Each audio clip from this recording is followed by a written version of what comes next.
उनके युवराज कितने शांत और संयमित व्यक्ति हैं, कोई ऐसा व्यक्ति जो माउंट ताई के उनके सामने ढह जाने पर भी नहीं घबराएगा। महामहिम ने उस समय उनका वर्णन कैसे किया था? महामहिम ने कहा था कि अगर उनके पिता की भी मृत्यु हो जाए तो भी महामहिम युवराज नहीं घबराएंगे, लेकिन अब वह वास्तव में एक रूठे हुए छोटे लड़के की तरह शिकायत कर रहे हैं। हाँ, यह एक बहुत ही विद्रोही शिकायत है। ये कुछ ऐसा था जो पहले कभी नहीं हुआ होगा। ठीक उसी समय जब चांगसान ने सोचा कि युवराज की शिकायत काफी चौंकाने वाली थी, अचानक धड़ाम, एक जोरदार धमाका। चांगसान ने असहाय होकर देखा कि कैसे घर की मेज को लात मारकर लकड़ी के टुकड़ों में बदल दिया गया। हे भगवान, क्या ये सच में उनके युवराज हैं? यहाँ तक कि जब महामहिम सिर्फ 3 साल के लड़के थे तब भी वह ऐसा बचकाना और मनमाना काम नहीं करते थे, लेकिन अब वह वास्तव में अपना गुस्सा निकालने के लिए मेज पर लात मार रहे हैं। चांगसान की नज़र अनायास ही 5वीं कुमारी अग्नि पर पड़ी, जो गुस्से में वहां से जा रही थी। प्रबंधक फैंग जल्दी से बाहर आए। चांगसान ने प्रबंधक फैंग को एक तरफ खींचा और कुछ आश्चर्य के साथ पूछा, प्रबंधक फैंग, महामहिम वह कुछ अजीब लग रहे हैं। प्रबंधक फैंग ने उसे उदासीनता से देखा, क्या तुम्हें कुछ काम है? प्रबंधक फैंग, मैं ये सोच रहा हूँ, चांगसान ने अपने विचार व्यक्त करते हुए कहा, चून की कुमारी अग्नि ने महामहिम को इतना क्रोधित किया है, तो क्यों न मैं जाकर उसका सिर काट दूं ताकि महामहिम अपना गुस्सा निकाल सकें। एक पल में चांगसान को लगा जैसे उसका खून तुरंत जम गया हो और उसका पूरा शरीर एक कठोर मूर्ति की तरह हो गया।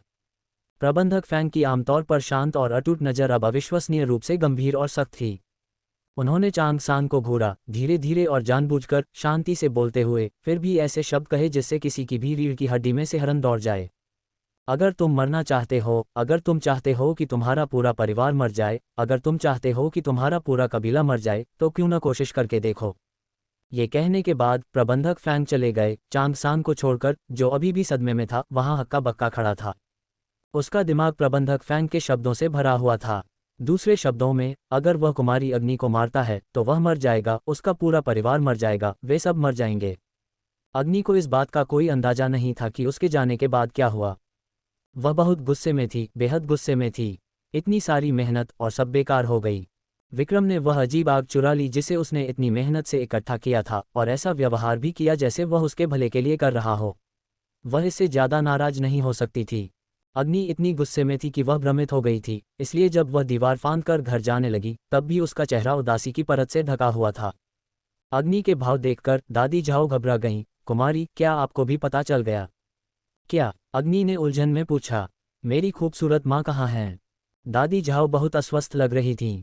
उन्होंने कहा, जब से दूसरी मालकिन को खबर मिली है, वह रो रही हैं और रो रही हैं। वह आखिरकार अभी रोते रोते सो गई हैं। ये सुनकर अग्नि के दिल की धड़कन रुक गई। कुछ गलत हो गया था। क्या हुआ? आज दोपहर कौन आया था, मालकिन?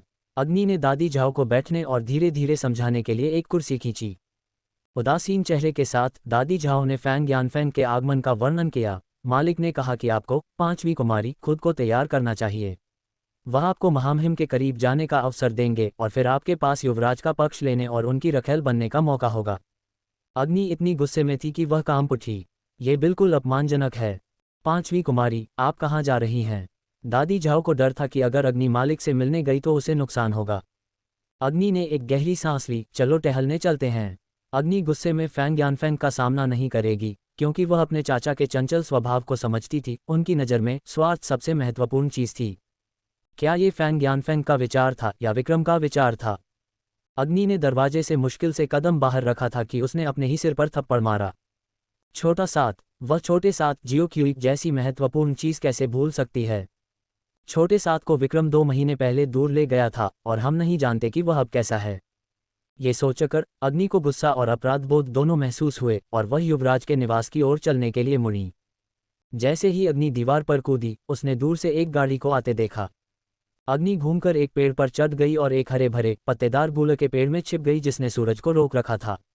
चूंकि पहले ही रात हो चुकी थी और घना अंधेरा था, इसलिए किसी ने उसकी उपस्थिति पर ध्यान नहीं दिया। गाड़ी गूलक के पेड़ के नीचे रुकी जहां अग्नि थी और 2 पतली आकृतियां बाहर निकलीं। मंद चांदनी में अग्नि ने उनकी पहचान कर ली। रिया, यान। ये दोनों इतने करीब कब आ गए? वे वास्तव में हाथ डाले गाड़ी से बाहर निकल रहे हैं, हर समय बातचीत और हंसी मजाक कर रहे हैं। उन्हें इतना स्नेही देखकर अग्नि की रीढ़ में सिहरन दौड़ गई। जैसे ही अग्नि ने उनकी बातचीत सुनी, उसकी खूबसूरत भौहें और भी सिकुड़ गईं। रिया खुशी से मुस्कुराई, तो ये तय हो गया। यान यान ने अपनी दाहिनी तर्जनी बढ़ाई, पक्का वादा, 100 साल के लिए कोई मुकरेगा नहीं। जैसे ही उनकी आंखें मिलीं, दोनों ने दुष्ट मुस्कान दिखाई, जैसे कि वे अपनी आंखों में एक समझौते पर पहुंच गए हों। रिया ने कहा, बस मुझे यहीं तक ले चलो, जल्दी वापस जाओ, कहीं अग्नि को पता न चल जाए। रिया ने दीवार की ओर इशारा किया, यहाँ से पहला आंगन जिंग्यून आंगन है जहाँ अग्नि का परिवार अब रहता है।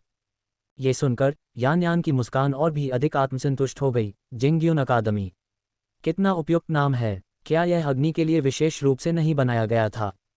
रिया हंसी, गिरता हुआ तारा, धूल में गिरना वास्तव में बहुत उपयुक्त और वास्तव में आनंददायक है।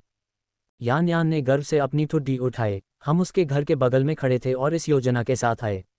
क्या तुम्हें लगता है कि अगर उसे पता चला तो वह आग बबूला हो जाएगी? दोनों लोग ये सोचकर हंसने से खुद को नहीं रोक पाए कि अग्नि को कैसे फंसाया गया था, निराशा में कैसे उछल कूद कर रही थी, खून की उल्टी कर रही थी और इसके बारे में कुछ भी करने में शक्तिहीन थी। तो मैं अब वापस चलती हूँ। यान यान ने खुशी से रिया को हाथ हिलाया। रिया, ठीक है, कल मिलते हैं। यान यान के गाड़ी में सवार होने और चले जाने के बाद रिया के मुस्कुराते हुए चेहरे पर एक दुष्ट उपहास दिखाई दिया। फिर उसने तिरस्कारपूर्वक जिंग्यून अकादमी की दिशा में देखा जहां अग्नि का परिवार रहता था, अपने हाथ अपनी पीठ के पीछे रखे खुशी से दीवार फांदी और विशाल रात में गायब हो गई। अग्नि तब तक नहीं हिली जब तक वह चली नहीं गई। वह अपने दिमाग में दोहरा रही थी जो रिया और यान यान ने अभी कहा था। उन्होंने शायद कभी सपने में भी नहीं सोचा होगा कि जब वे अग्नि के घर के कोने के नीचे बात कर रहे थे तो अग्नि उस ऊंचे गुलर के पेड़ पर बैठी थी। अग्नि के होठों पर एक हल्की सी मुस्कान आ गई। ऐसा लग रहा था कि कल का दिन बहुत ही जीवंत होने वाला है। अग्नि को कल आने वाली चीजों से निपटना था, इसलिए वह केवल खेत के साथ युवराज के निवास की दिशा में देख सकती थी। ऐसा लग रहा था कि छोटे सात को बचाने का मामला आज रात पूरा नहीं होगा। वह गहरे लाल रंग के चोगे वाला आदमी यान उपनाम का है। अग्नि के दिमाग में, यद्यपि छोटा फीनिक्स उसे देख नहीं सकता था, यह उसे सुन सकता था। इसलिए इसने रिया और अग्नि की योजना स्पष्ट रूप से सुनी। अग्नि ने चिढ़कर कहा, तो क्या उसके पास वह है जो तुम खोज रही हो? सच में? छोटी रंगीन फीनिक्स ने अपनी मुट्ठी भींच ली। बेहतर होगा कि तुम जल्दी करो और स्पिरिट सेक्ट क्षेत्र में आगे बढ़ो। तुम्हारी वर्तमान ताकत के साथ जुओ किंगलुआन तुम्हें एक ही चाल में हरा सकती है। मैंने बहुत से लोगों को तुम्हें नीची नज़र से देखते सुना है। तुम्हारी सवारी के रूप में मुझे बहुत शर्म आती है। यद्यपि तुम अभी तक स्पिरिट सेक्ट क्षेत्र में नहीं पहुंची हो, मैं तुम्हें पहले ही बता सकती हूँ। छोटी रंगीन फीनिक्स ने उत्साह से अग्नि से कहा, अंदर आओ, जल्दी अंदर आओ। अग्नि को लंबे समय से उत्सुकता थी, वह हमेशा जानना चाहती थी कि अपने गुरु को कैसे जगाया जाए। और इसलिए अगले ही सेकंड उसकी आत्मा उसके व्यक्तिगत स्थान में उड़ गई। अंदर प्रवेश करने पर अग्नि ने अपनी खूबसूरत गुरु को आंखें बंद किए हुए देखा। बर्फीले बिस्तर पर खूबसूरत गुरु हमेशा की तरह लेटी थी, उनके शुद्ध सफ़ेद वस्त्र बादलों की तरह परत दर परत थे। उनके नैन नक्श उत्कृष्ट रूप से तराशे गए थे, इतने सुंदर कि वे आपकी सांसें रोक लेते थे। उस चिकने जैद जैसे माथे पर कोमल हल्की रोशनी में फीनिक्स के दिव्य रक्त को हटा दिए जाने के हल्के निशान थे। रंगीन फीनिक्स ने अग्नि से कहा, देखो देखो, क्या गुरु के माथे पर घाव 5 पॉइंट वाले तारे के आकार का नहीं है? करीब से देखने पर अग्नि ने देखा कि उसकी खूबसूरत गुरु की सुरम्य बाहों के बीच गहरे लाल रंग का निशान वास्तव में पंचकोणीय आकार का था। क्या तुम अपने गुरु को पुनर्जीवित करना चाहती हो? छोटी फीनिक्स ने पूछा। बेशक, अग्नि ने अपनी आस्तीन में अपनी मुट्ठी कसकर भींच ली। अपनी खूबसूरत गुरु को पुनर्जीवित करना उसका आजीवन जुनून था। बहुत अच्छा, छोटी फीनिक्स ने कहा, जब तक तुम सभी 5 सितारा टुकड़े एकत्र कर लेती हो और उन्हें एक एक करके गुरु के माथे पर तारे के आकार के निशान में लगा देती हो, तब तक सभी 5 सितारा टुकड़े एकत्र होने के बाद गुरु को पुनर्जीवित किया जा सकेगा। अग्नि की आंखें चमक उठीं, बस इतना ही? यह आसान है। छोटी फीनिक्स ने निःशब्द होकर अग्नि को घूरा। क्या तुम्हें यह भी पता है कि 5 सितारा टुकड़े किसके पास हैं? तुम कैसे कह सकती हो कि यह इतना आसान है? तुम जानती हो कि यह अविश्वसनीय रूप से कठिन काम है। अग्नि को छोटी कई फैंग द्वारा चिढ़ाए जाने की आदत थी, इसलिए उसने बस तत्काल पूछा, ये किसके पास है? छोटी फीनिक्स ने अहंकार से कहा, मैं तुम्हें अभी बाकी नहीं बताऊंगी। वैसे भी, भले ही मैं तुम्हें बता दूं, तुम्हें स्टार फ्रैगमेंट नहीं मिलेगा। तुम बस अपनी जान गंवा दोगी। मैं अभी भी बहुत तेजी से सुधार कर रही हूं, अग्नि ने कुछ अनिच्छा से कहा। छोटी कई फैंग हंसी, तो फिर तुम स्पिरिट सेक्ट क्षेत्र तक पहुंचने की कोशिश क्यों नहीं करती? अग्नि, वह जल्द से जल्द स्पिरिट सेक्ट क्षेत्र तक पहुंचने का सपना देखती है, लेकिन वह एक बाधा पर अटकी हुई है और वह इसे लेकर बहुत चिंतित है। छोटी कई फैंग जानती थी कि वह अग्नि के लिए चीजों को मुश्किल बना रही है। आखिरकार कुछ ही महीनों के भीतर स्पिरिट मास्टर क्षेत्र के 9वें स्तर तक आगे बढ़ना पूरे क्यूशु महाद्वीप में अभूतपूर्व और अद्वितीय था। अग्नि ने बात को वापस घुमाया, तुम मुझे दूसरों के बारे में नहीं बताओगी, लेकिन पहले सितारे के टुकड़े के बारे में क्या? क्या ये हो सकता है? बिल्कुल सही। छोटी कई फैंग अपना उत्साह नहीं छिपा सकी। पहला सितारा टुकड़ा गहरे लाल रंग के चोगे वाले उस आदमी के पास था। तुम्हारे चाचा उसकी खुशामद कर रहे थे और उसे लॉर्ड यान कह रहे थे। अग्नि ने सिर हिलाया, ग्रैंड काउंसलर और कार्मिक मंत्री लॉर्ड यान शिफान। ये वही है। छोटी फीनिक्स ने उत्साह से अग्नि को अपने पंजों से पकड़ लिया, उसकी आंखें उत्साह से जल रही थीं। तुम्हें पहला स्टार फ्रैगमेंट प्राप्त करना ही होगा, तुम्हें बिल्कुल प्राप्त करना होगा। और तुम्हें इसे जल्द से जल्द करना होगा। जल्द से जल्द। छोटी कई फैंग ने सिर हिलाया, तारे के टुकड़े किसी व्यक्ति की मज्जा को साफ कर सकते हैं और उन्हें पूरी तरह से बदल सकते हैं। क्या तुम्हें लगता है कि लॉर्ड यान इतने अनमोल खजाने का उपयोग नहीं करेंगे? एक बार जब वह इसका उपयोग कर लेंगे तो तुम्हारी खूबसूरत गुरु फिर कभी नहीं जाग पाएंगी। अग्नि ने अपनी मुट्ठियां भींच लीं। देर हो रही थी, इसलिए अग्नि फीनिक्स कबीले में नहीं लौटी बल्कि यान परिवार की ओर चल दी। स्वयं अग्नि के अलावा किसी को नहीं पता कि उसने क्या किया। अगले दिन अग्नि अभी अभी उठी थी जब उसने बाहर कदमों की एक जानी पहचानी आवाज़ सुनी। ये दादी गुई थीं, जो बड़ी मालकिन की सेवा करती थीं।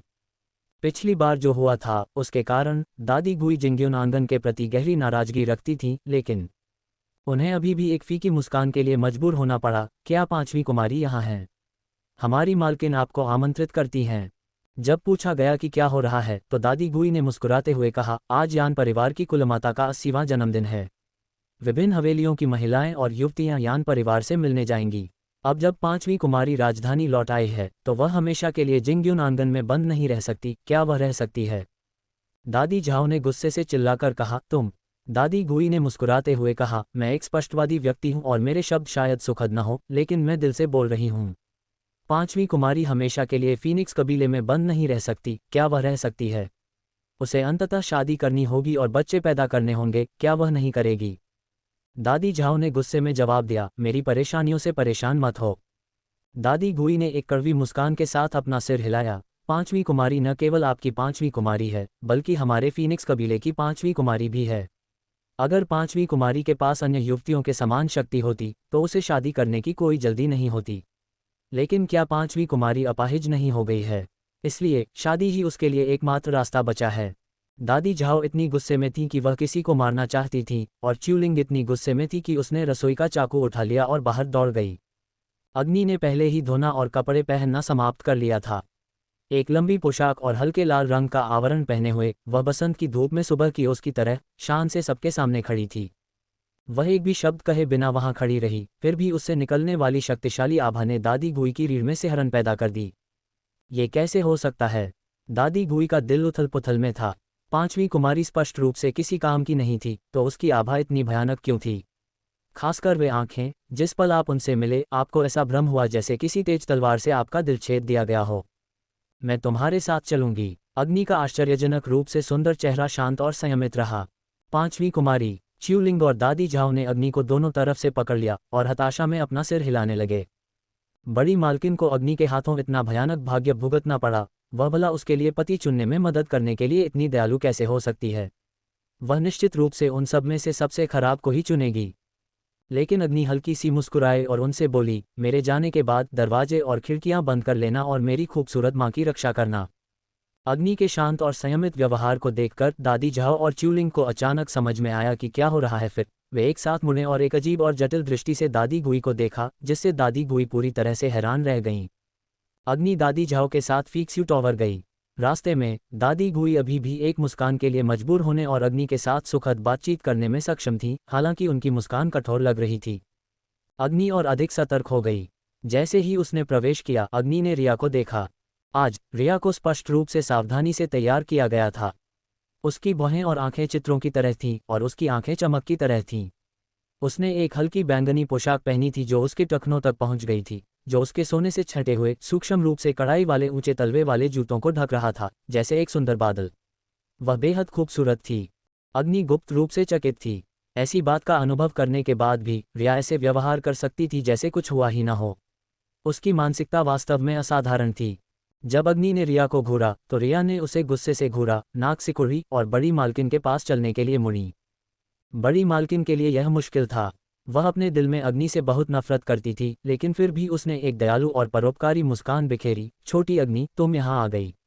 आओ आओ, ये पोशाक विशेष रूप से तुम्हारे लिए तैयार की गई थी। अग्नि की नज़र हल्के हरे रंग की पोशाक पर पड़ी और उसने शांति से सिर हिलाया, कोई जरूरत नहीं। बड़ी मालकिन मुस्कान के साथ आगे बढ़ी, अग्नि का हाथ पकड़ लिया और उनका चेहरा मुस्कान से भरा था। छोटी अग्नि, तुम्हारे चाचा ने कहा था कि वह भविष्य में तुम्हें अधिक बार बाहर ले जाएंगे।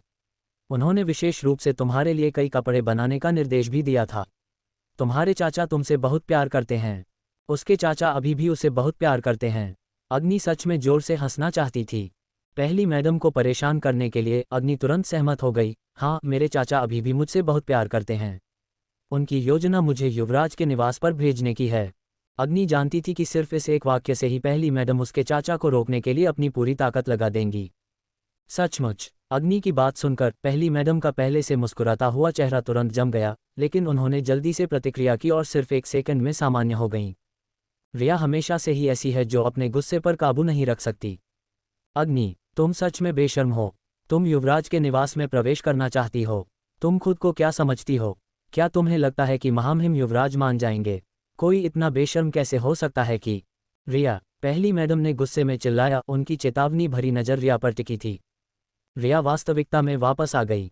उसने अपने माथे पर थप्पड़ मारा, ये सोचकर कि वह इतनी महत्वपूर्ण बात कैसे भूल सकती थी। आज के बाद अग्नि इस दुनिया में रहेगी भी या नहीं, ये बिल्कुल अलग मामला था। ये सोचकर रिया ने उपहास किया, तिरस्कार के साथ अग्नि की ओर देखा और उसे नज़रअंदाज करते हुए मुड़ गई। अग्नि अभिनय में माहिर थी। उसने पहली मैडम की ओर देखा और एक कड़वी मुस्कान दी। चून की छठे राजकुमार मुझे इतना नापसंद करते हैं तो मैं यान निवास में नहीं जाऊंगी। पहली मैडम और रिया ने एक दूसरे की ओर देखा और एक साथ कहा, यह नहीं चलेगा। अग्नि ने कड़वाहट से मुस्कुराते हुए कहा, यह सच में मेरे सिर में दर्द कर रहा है। पहली मैडम जल्दी से आगे आई और व्यक्तिगत रूप से अग्नि को बैठने में मदद की। दादी गोई, जल्दी से जियोवू की पीठ सहलाओ। मेरे हाथ में दर्द हो रहा है, अग्नि ने अपनी किस्मत आजमाते हुए कहा। मैं इसे तुम्हारे लिए सहला देती हूँ। हालांकि पहली मैडम गुस्से से उबल रही थीं, लेकिन फिर भी उन्हें मुस्कुराने के लिए मजबूर होना पड़ा। मेरे पैरों में भी दर्द हो रहा है, अग्नि ने दयनीय रूप से कहा। अग्नि, अपनी किस्मत मत आजमाओ। अग्नि का अभिनय इतना नकली है कि मेरे दांतों में दर्द हो रहा है।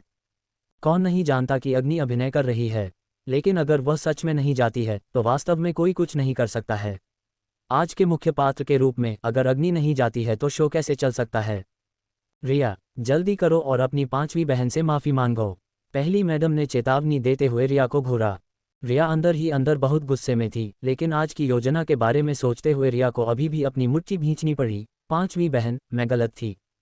तुमने क्या कहा? मैंने तुम्हें साफ तौर पर नहीं सुना। अग्नि उलझन में लग रही थी। पांचवी बहन, मैं गलत थी। रिया ने अपने दांत पीसे और अग्नि को घूरा। तुमने क्या कहा? हवा बहुत तेज थी, मैंने तुम्हें साफ तौर पर नहीं सुना। अग्नि, जाओ या मत जाओ, ये तुम पर निर्भर है। रिया ने गुस्से में मुड़ते हुए और जाते हुए कहा। अग्नि ने त्योरियां चढ़ाईं और पहली मैडम से कहा, मेरे पैरों में बहुत दर्द हो रहा है, ऐसा लगता है कि मैं सच में आज नहीं जा सकती। चाची, मुझे आपको निराश करने का खेद है। रिया गुस्से से कांप उठी। उसने अपनी मुट्ठी भींची, पीछे हटी और अग्नि के सामने घुटने टेक दिए। क्या यहाँ दर्द हो रहा है या यहाँ? रिया की पकड़ बहुत मजबूत थी, अगर कोई और होता तो वे अब तक उछल चुके होते। आउच, ये दर्द होता है। बाकी सभी की तरह अग्नि ने रिया के चेहरे पर लात मारी। एक जोर की आवाज के साथ रिया लगभग पीछे की ओर उड़ गई। हालांकि अग्नि के चेहरे पर दर्द और उलझन का भाव था। रिया, क्या तुम जानबूझकर दर्द से मुझे मारने की कोशिश कर रही हो? क्या तुम मुझसे इतनी नफरत करती हो? अग्नि की अभी की लात बहुत जोरदार थी, ये रिया की सफ़ेद जैद जैसी नाक पर ठीक से लगी। नाक शरीर के सबसे कमजोर हिस्सों में से एक है और अग्नि की लात एक क्रूर लात थी। जोर की आवाज़ से रिया के आंसू मौके पर ही फूट पड़े। छठी बहन, पहली मैडम को अब अग्नि की परवाह नहीं थी। पहली मैडम बिजली की तरह रिया की ओर दौड़ी। छठे भाई, क्या तुम ठीक हो? तुम कैसे हो? अपनी माँ को मत डराओ। रिया को इतना दर्द हो रहा था कि उसके चेहरे पर आंसू बहने लगे और उसकी नाक से खून बहने लगा।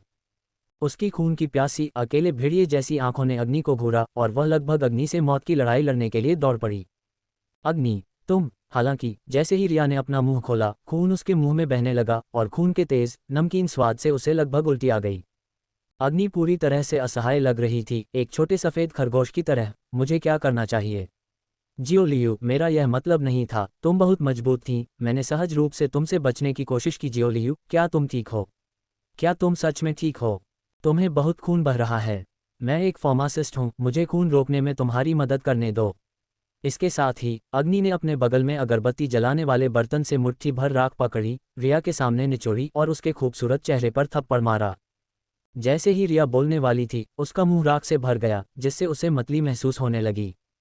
वाह, बेचारी रिया, उसके चेहरे पर आंसू बह रहे थे, उसकी नाक से खून बह रहा था और उसे उल्टी हो रही थी। यह वास्तव में उसके लिए एक कठिनाई थी।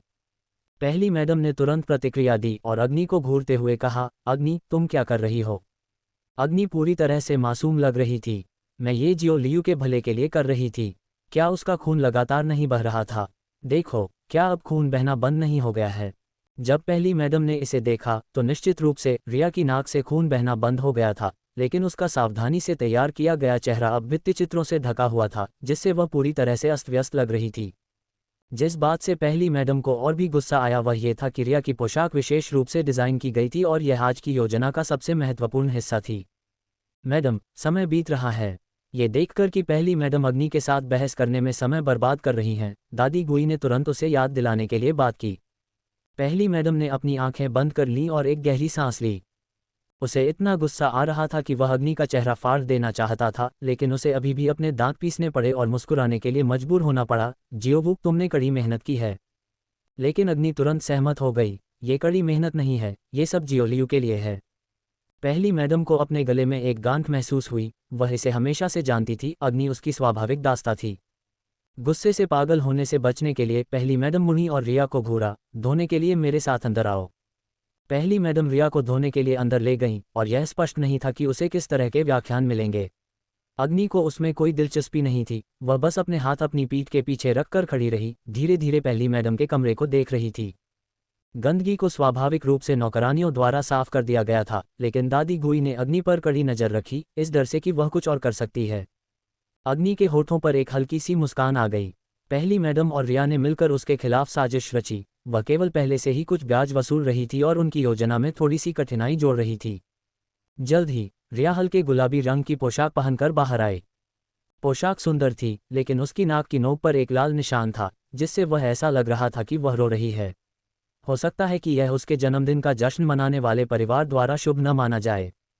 पहली मैडम ने त्योरियां चढ़ाईं, छठे भाई, तुम क्यों नहीं जाते? बिल्कुल नहीं, रिया कैसे नहीं जा सकती थी? वह पूरी योजना के साथ आए और व्यक्तिगत रूप से सभी व्यवस्थाओं की देखरेख की। इतने छोटे से मामले को लेकर वह इसे कैसे छोड़ सकती थी? वह अपनी आंखों से अग्नि को नष्ट होते देखना चाहती थी। मैडम, लगभग समय हो गया है, दादी गुई ने उसे याद दिलाया। पहली मैडम एक मिशन के साथ यान परिवार के पास गईं। फैंग यान फैंग हमेशा कार्मिक मंत्रालय में स्थानांतरित होना चाहते थे। वह आखिरकार किसी और के माध्यम से लॉर्ड यान से संपर्क करने में कामयाब रहे थे, इसलिए उन्होंने इस बार ओल्ड मैडम यान के जन्मदिन के जश्न का फायदा उठाया। फैंग यान फैंग ने पहली मैडम को बार बार निर्देश दिया कि यह सुनिश्चित करें कि यान परिवार संतुष्ट हो। पहली मैडम के होठों पर एक हल्की, ठंडी मुस्कान आ गई। वह स्वाभाविक रूप से मास्टर द्वारा सौंपे गए कार्य को पूरी तरह से पूरा करेगी। यान निवास की ओर जा रही गाड़ी पर पहली मैडम और रिया एक तरफ बैठी थीं, जबकि अग्नि दूसरी तरफ बैठी थी। अग्नि पांचवी संतान है, जिसका मतलब है कि उसकी 4 बड़ी बहनें हैं। अग्नि ऊब महसूस करते हुए गाड़ी की दीवार के सहारे झुक गई और सीधे बैठी रिया से पूछा, तीसरी बहन कहाँ है? मैंने वापस आने के बाद से उन्हें नहीं देखा है। मिस फैंग सबसे बड़ी और मिस फैंग दूसरी दोनों का जन्म पहली पत्नी से हुआ था और वे पहले से ही शादीशुदा हैं। मिस फैंग तीसरी, हालांकि अविवाहित रहती है। अग्नि, तुम्हें खुश होना चाहिए कि मेरी तीसरी बहन यहाँ नहीं है। रिया की नज़र ठंडी और व्यंग्यात्मक थी। लेकिन चिंता मत करो, एक बार जब वह इंपीरियल अकादमी से वापस आ जाएगी तो तुम देखोगी कि वह कितनी दुर्जय है। अग्नि के चेहरे पर एक आधी मुस्कान आ गई। तुमने अभी तक इंपीरियल अकादमी में प्रवेश क्यों नहीं किया है? एक वाक्य ने रिया को अवाक कर दिया। जुनवू साम्राज्य में प्राथमिक अकादमियाँ, मध्यवर्ती अकादमियाँ और उन्नत अकादमियाँ हैं। जूनियर अकादमी के लिए प्रवेश आवश्यकताएं: प्रवेश के लिए लेवल 3 स्पिरिट मास्टर, स्नातक होने के लिए लेवल 5 स्पिरिट मास्टर।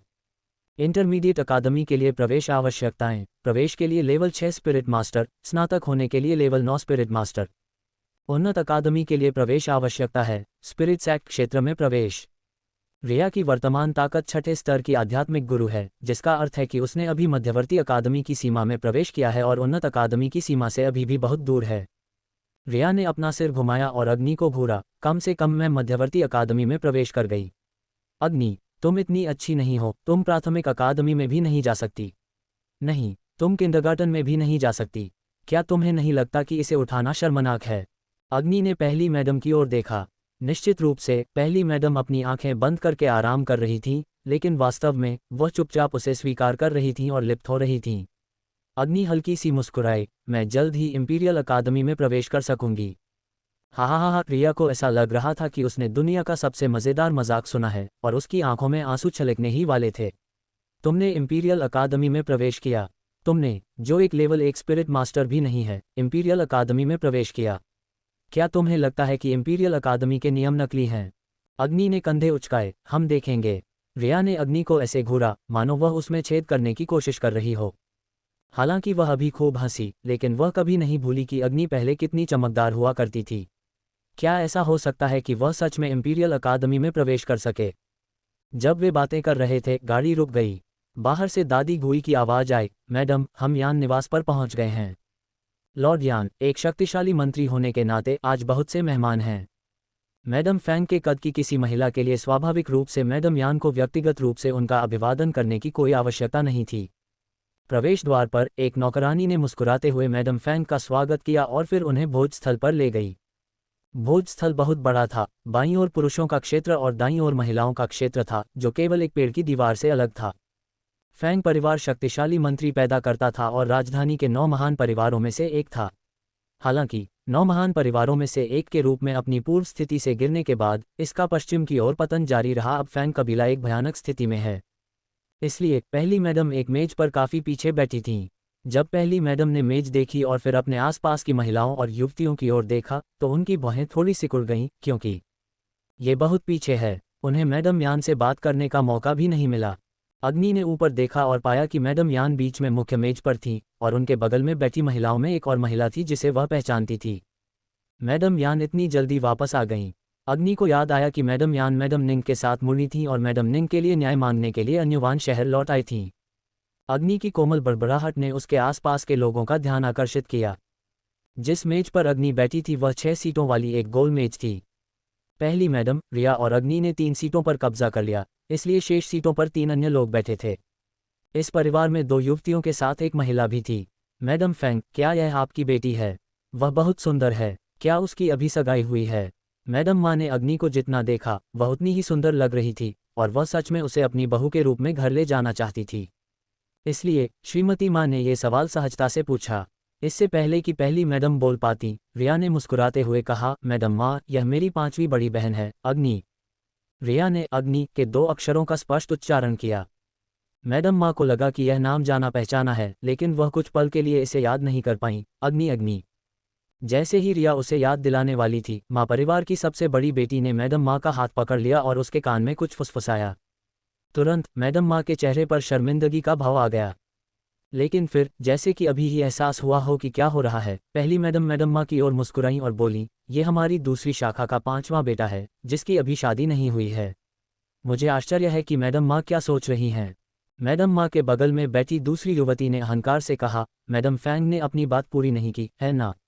हमारी 5वीं युवती अविवाहित नहीं है, बल्कि उसे पहले छोड़ दिया गया था, है ना? वहाँ मौजूद हर कोई महिला थी और महिलाओं को इकट्ठा होकर गपशप करना बहुत पसंद होता है।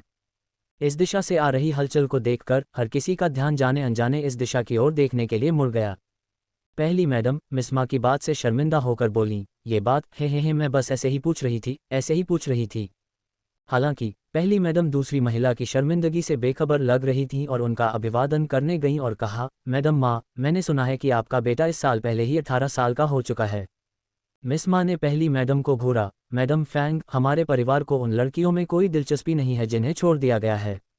मेरा बड़ा भाई ऐसी लड़की से कभी शादी नहीं करेगा। कृपया इसका दोबारा जिक्र न करें। पहली मैडम ने एक खेदजनक अभिव्यक्ति के साथ अग्नि की ओर देखा और गहरी सांस ली। जब अग्नि पहली मैडम को प्रदर्शन करते हुए देख रही थी तो उसे स्पष्ट रूप से लगा कि उस पर अधिक से अधिक आंखें केंद्रित हो रही हैं। मेरे कानों से फुसफुसाहटें आती रहीं। तो वह अग्नि थी। उस समय इतनी छोटी उम्र में वह एक बाल कौतुक के रूप में एक घरेलू नाम थी, युवराज के बराबर। बाद में मैंने सुना कि वह लालची थी और उसने चीज़ों को तेजी से बढ़ने के लिए मजबूर करने की कोशिश की, जिससे वह बर्बाद हो गई। और उन्हें शाही परिवार ने खारिज भी कर दिया था। क्या शाही परिवार के लिए ऐसा करना बहुत अवसरवादी नहीं है? इसमें इतना घमंडी क्या है? युवराज जैसा एक अद्वितीय युवक, पुरुषों के बीच एक देवता, आप चाहते हैं कि वह किसी काम के न होने वाले व्यक्ति से शादी करे। मैं आपसे पूछ रहा हूँ, क्या आप सहमत होंगे? बिल्कुल नहीं। वैसे क्या कोई और व्यक्ति नहीं था जो उस समय अग्नि जितना ही प्रसिद्ध था? जुओ परिवार से जुओ किंगयुन। उसका नाम अब जुओ किंगलुआन है, एक सच्चा फीनिक्स असली खून के साथ। मैंने सुना है कि जुओ किंगलुआन का खेती का स्तर पहले से ही स्पिरिट सेक्ट क्षेत्र के चरम पर है। आपकी जानकारी बहुत पुरानी है। वह अब स्पिरिट मास्टर नहीं है, बल्कि स्पिरिट वेनरेबल है। हे भगवान, ये भयानक है। वह केवल 15 वर्ष की है। क्या ये सही नहीं है? यह एक अद्वितीय युवती है, केवल वह युवराज के बगल में खड़ी होने के योग्य है। कहा जाता है कि शाही परिवार जुओ परिवार के साथ विवाह की चर्चा कर रहा है। तो फिर जुओ किंगलुआन के भावी महारानी बनने की बहुत संभावना है। आसपास की बातचीत लगातार अग्नि के कानों तक पहुंच रही थी। रिया ने अग्नि की ओर देखा, उसकी आंखों में दूसरे की परेशानी देखकर होने वाली खुशी झलक रही थी। क्या तुम आमतौर पर शांत और संयमित नहीं दिखती हो? इतने सारे लोग तुम्हें बेवकूफ़ बनते देखने के लिए देख रहे हैं, क्या तुम अब भी उस संयम को बनाए रख सकती हो? हालांकि रिया को ये जानकर आश्चर्य हुआ कि अग्नि के चेहरे पर अभी भी वह शांत और संयमित भाव था, मानो जिस अग्नि के बारे में दूसरे बात कर रहे थे वह इंसान नहीं थी। ये आवाज़ें न केवल अग्नि के कानों तक पहुंची, बल्कि एक अन्य मेज तक भी पहुंची।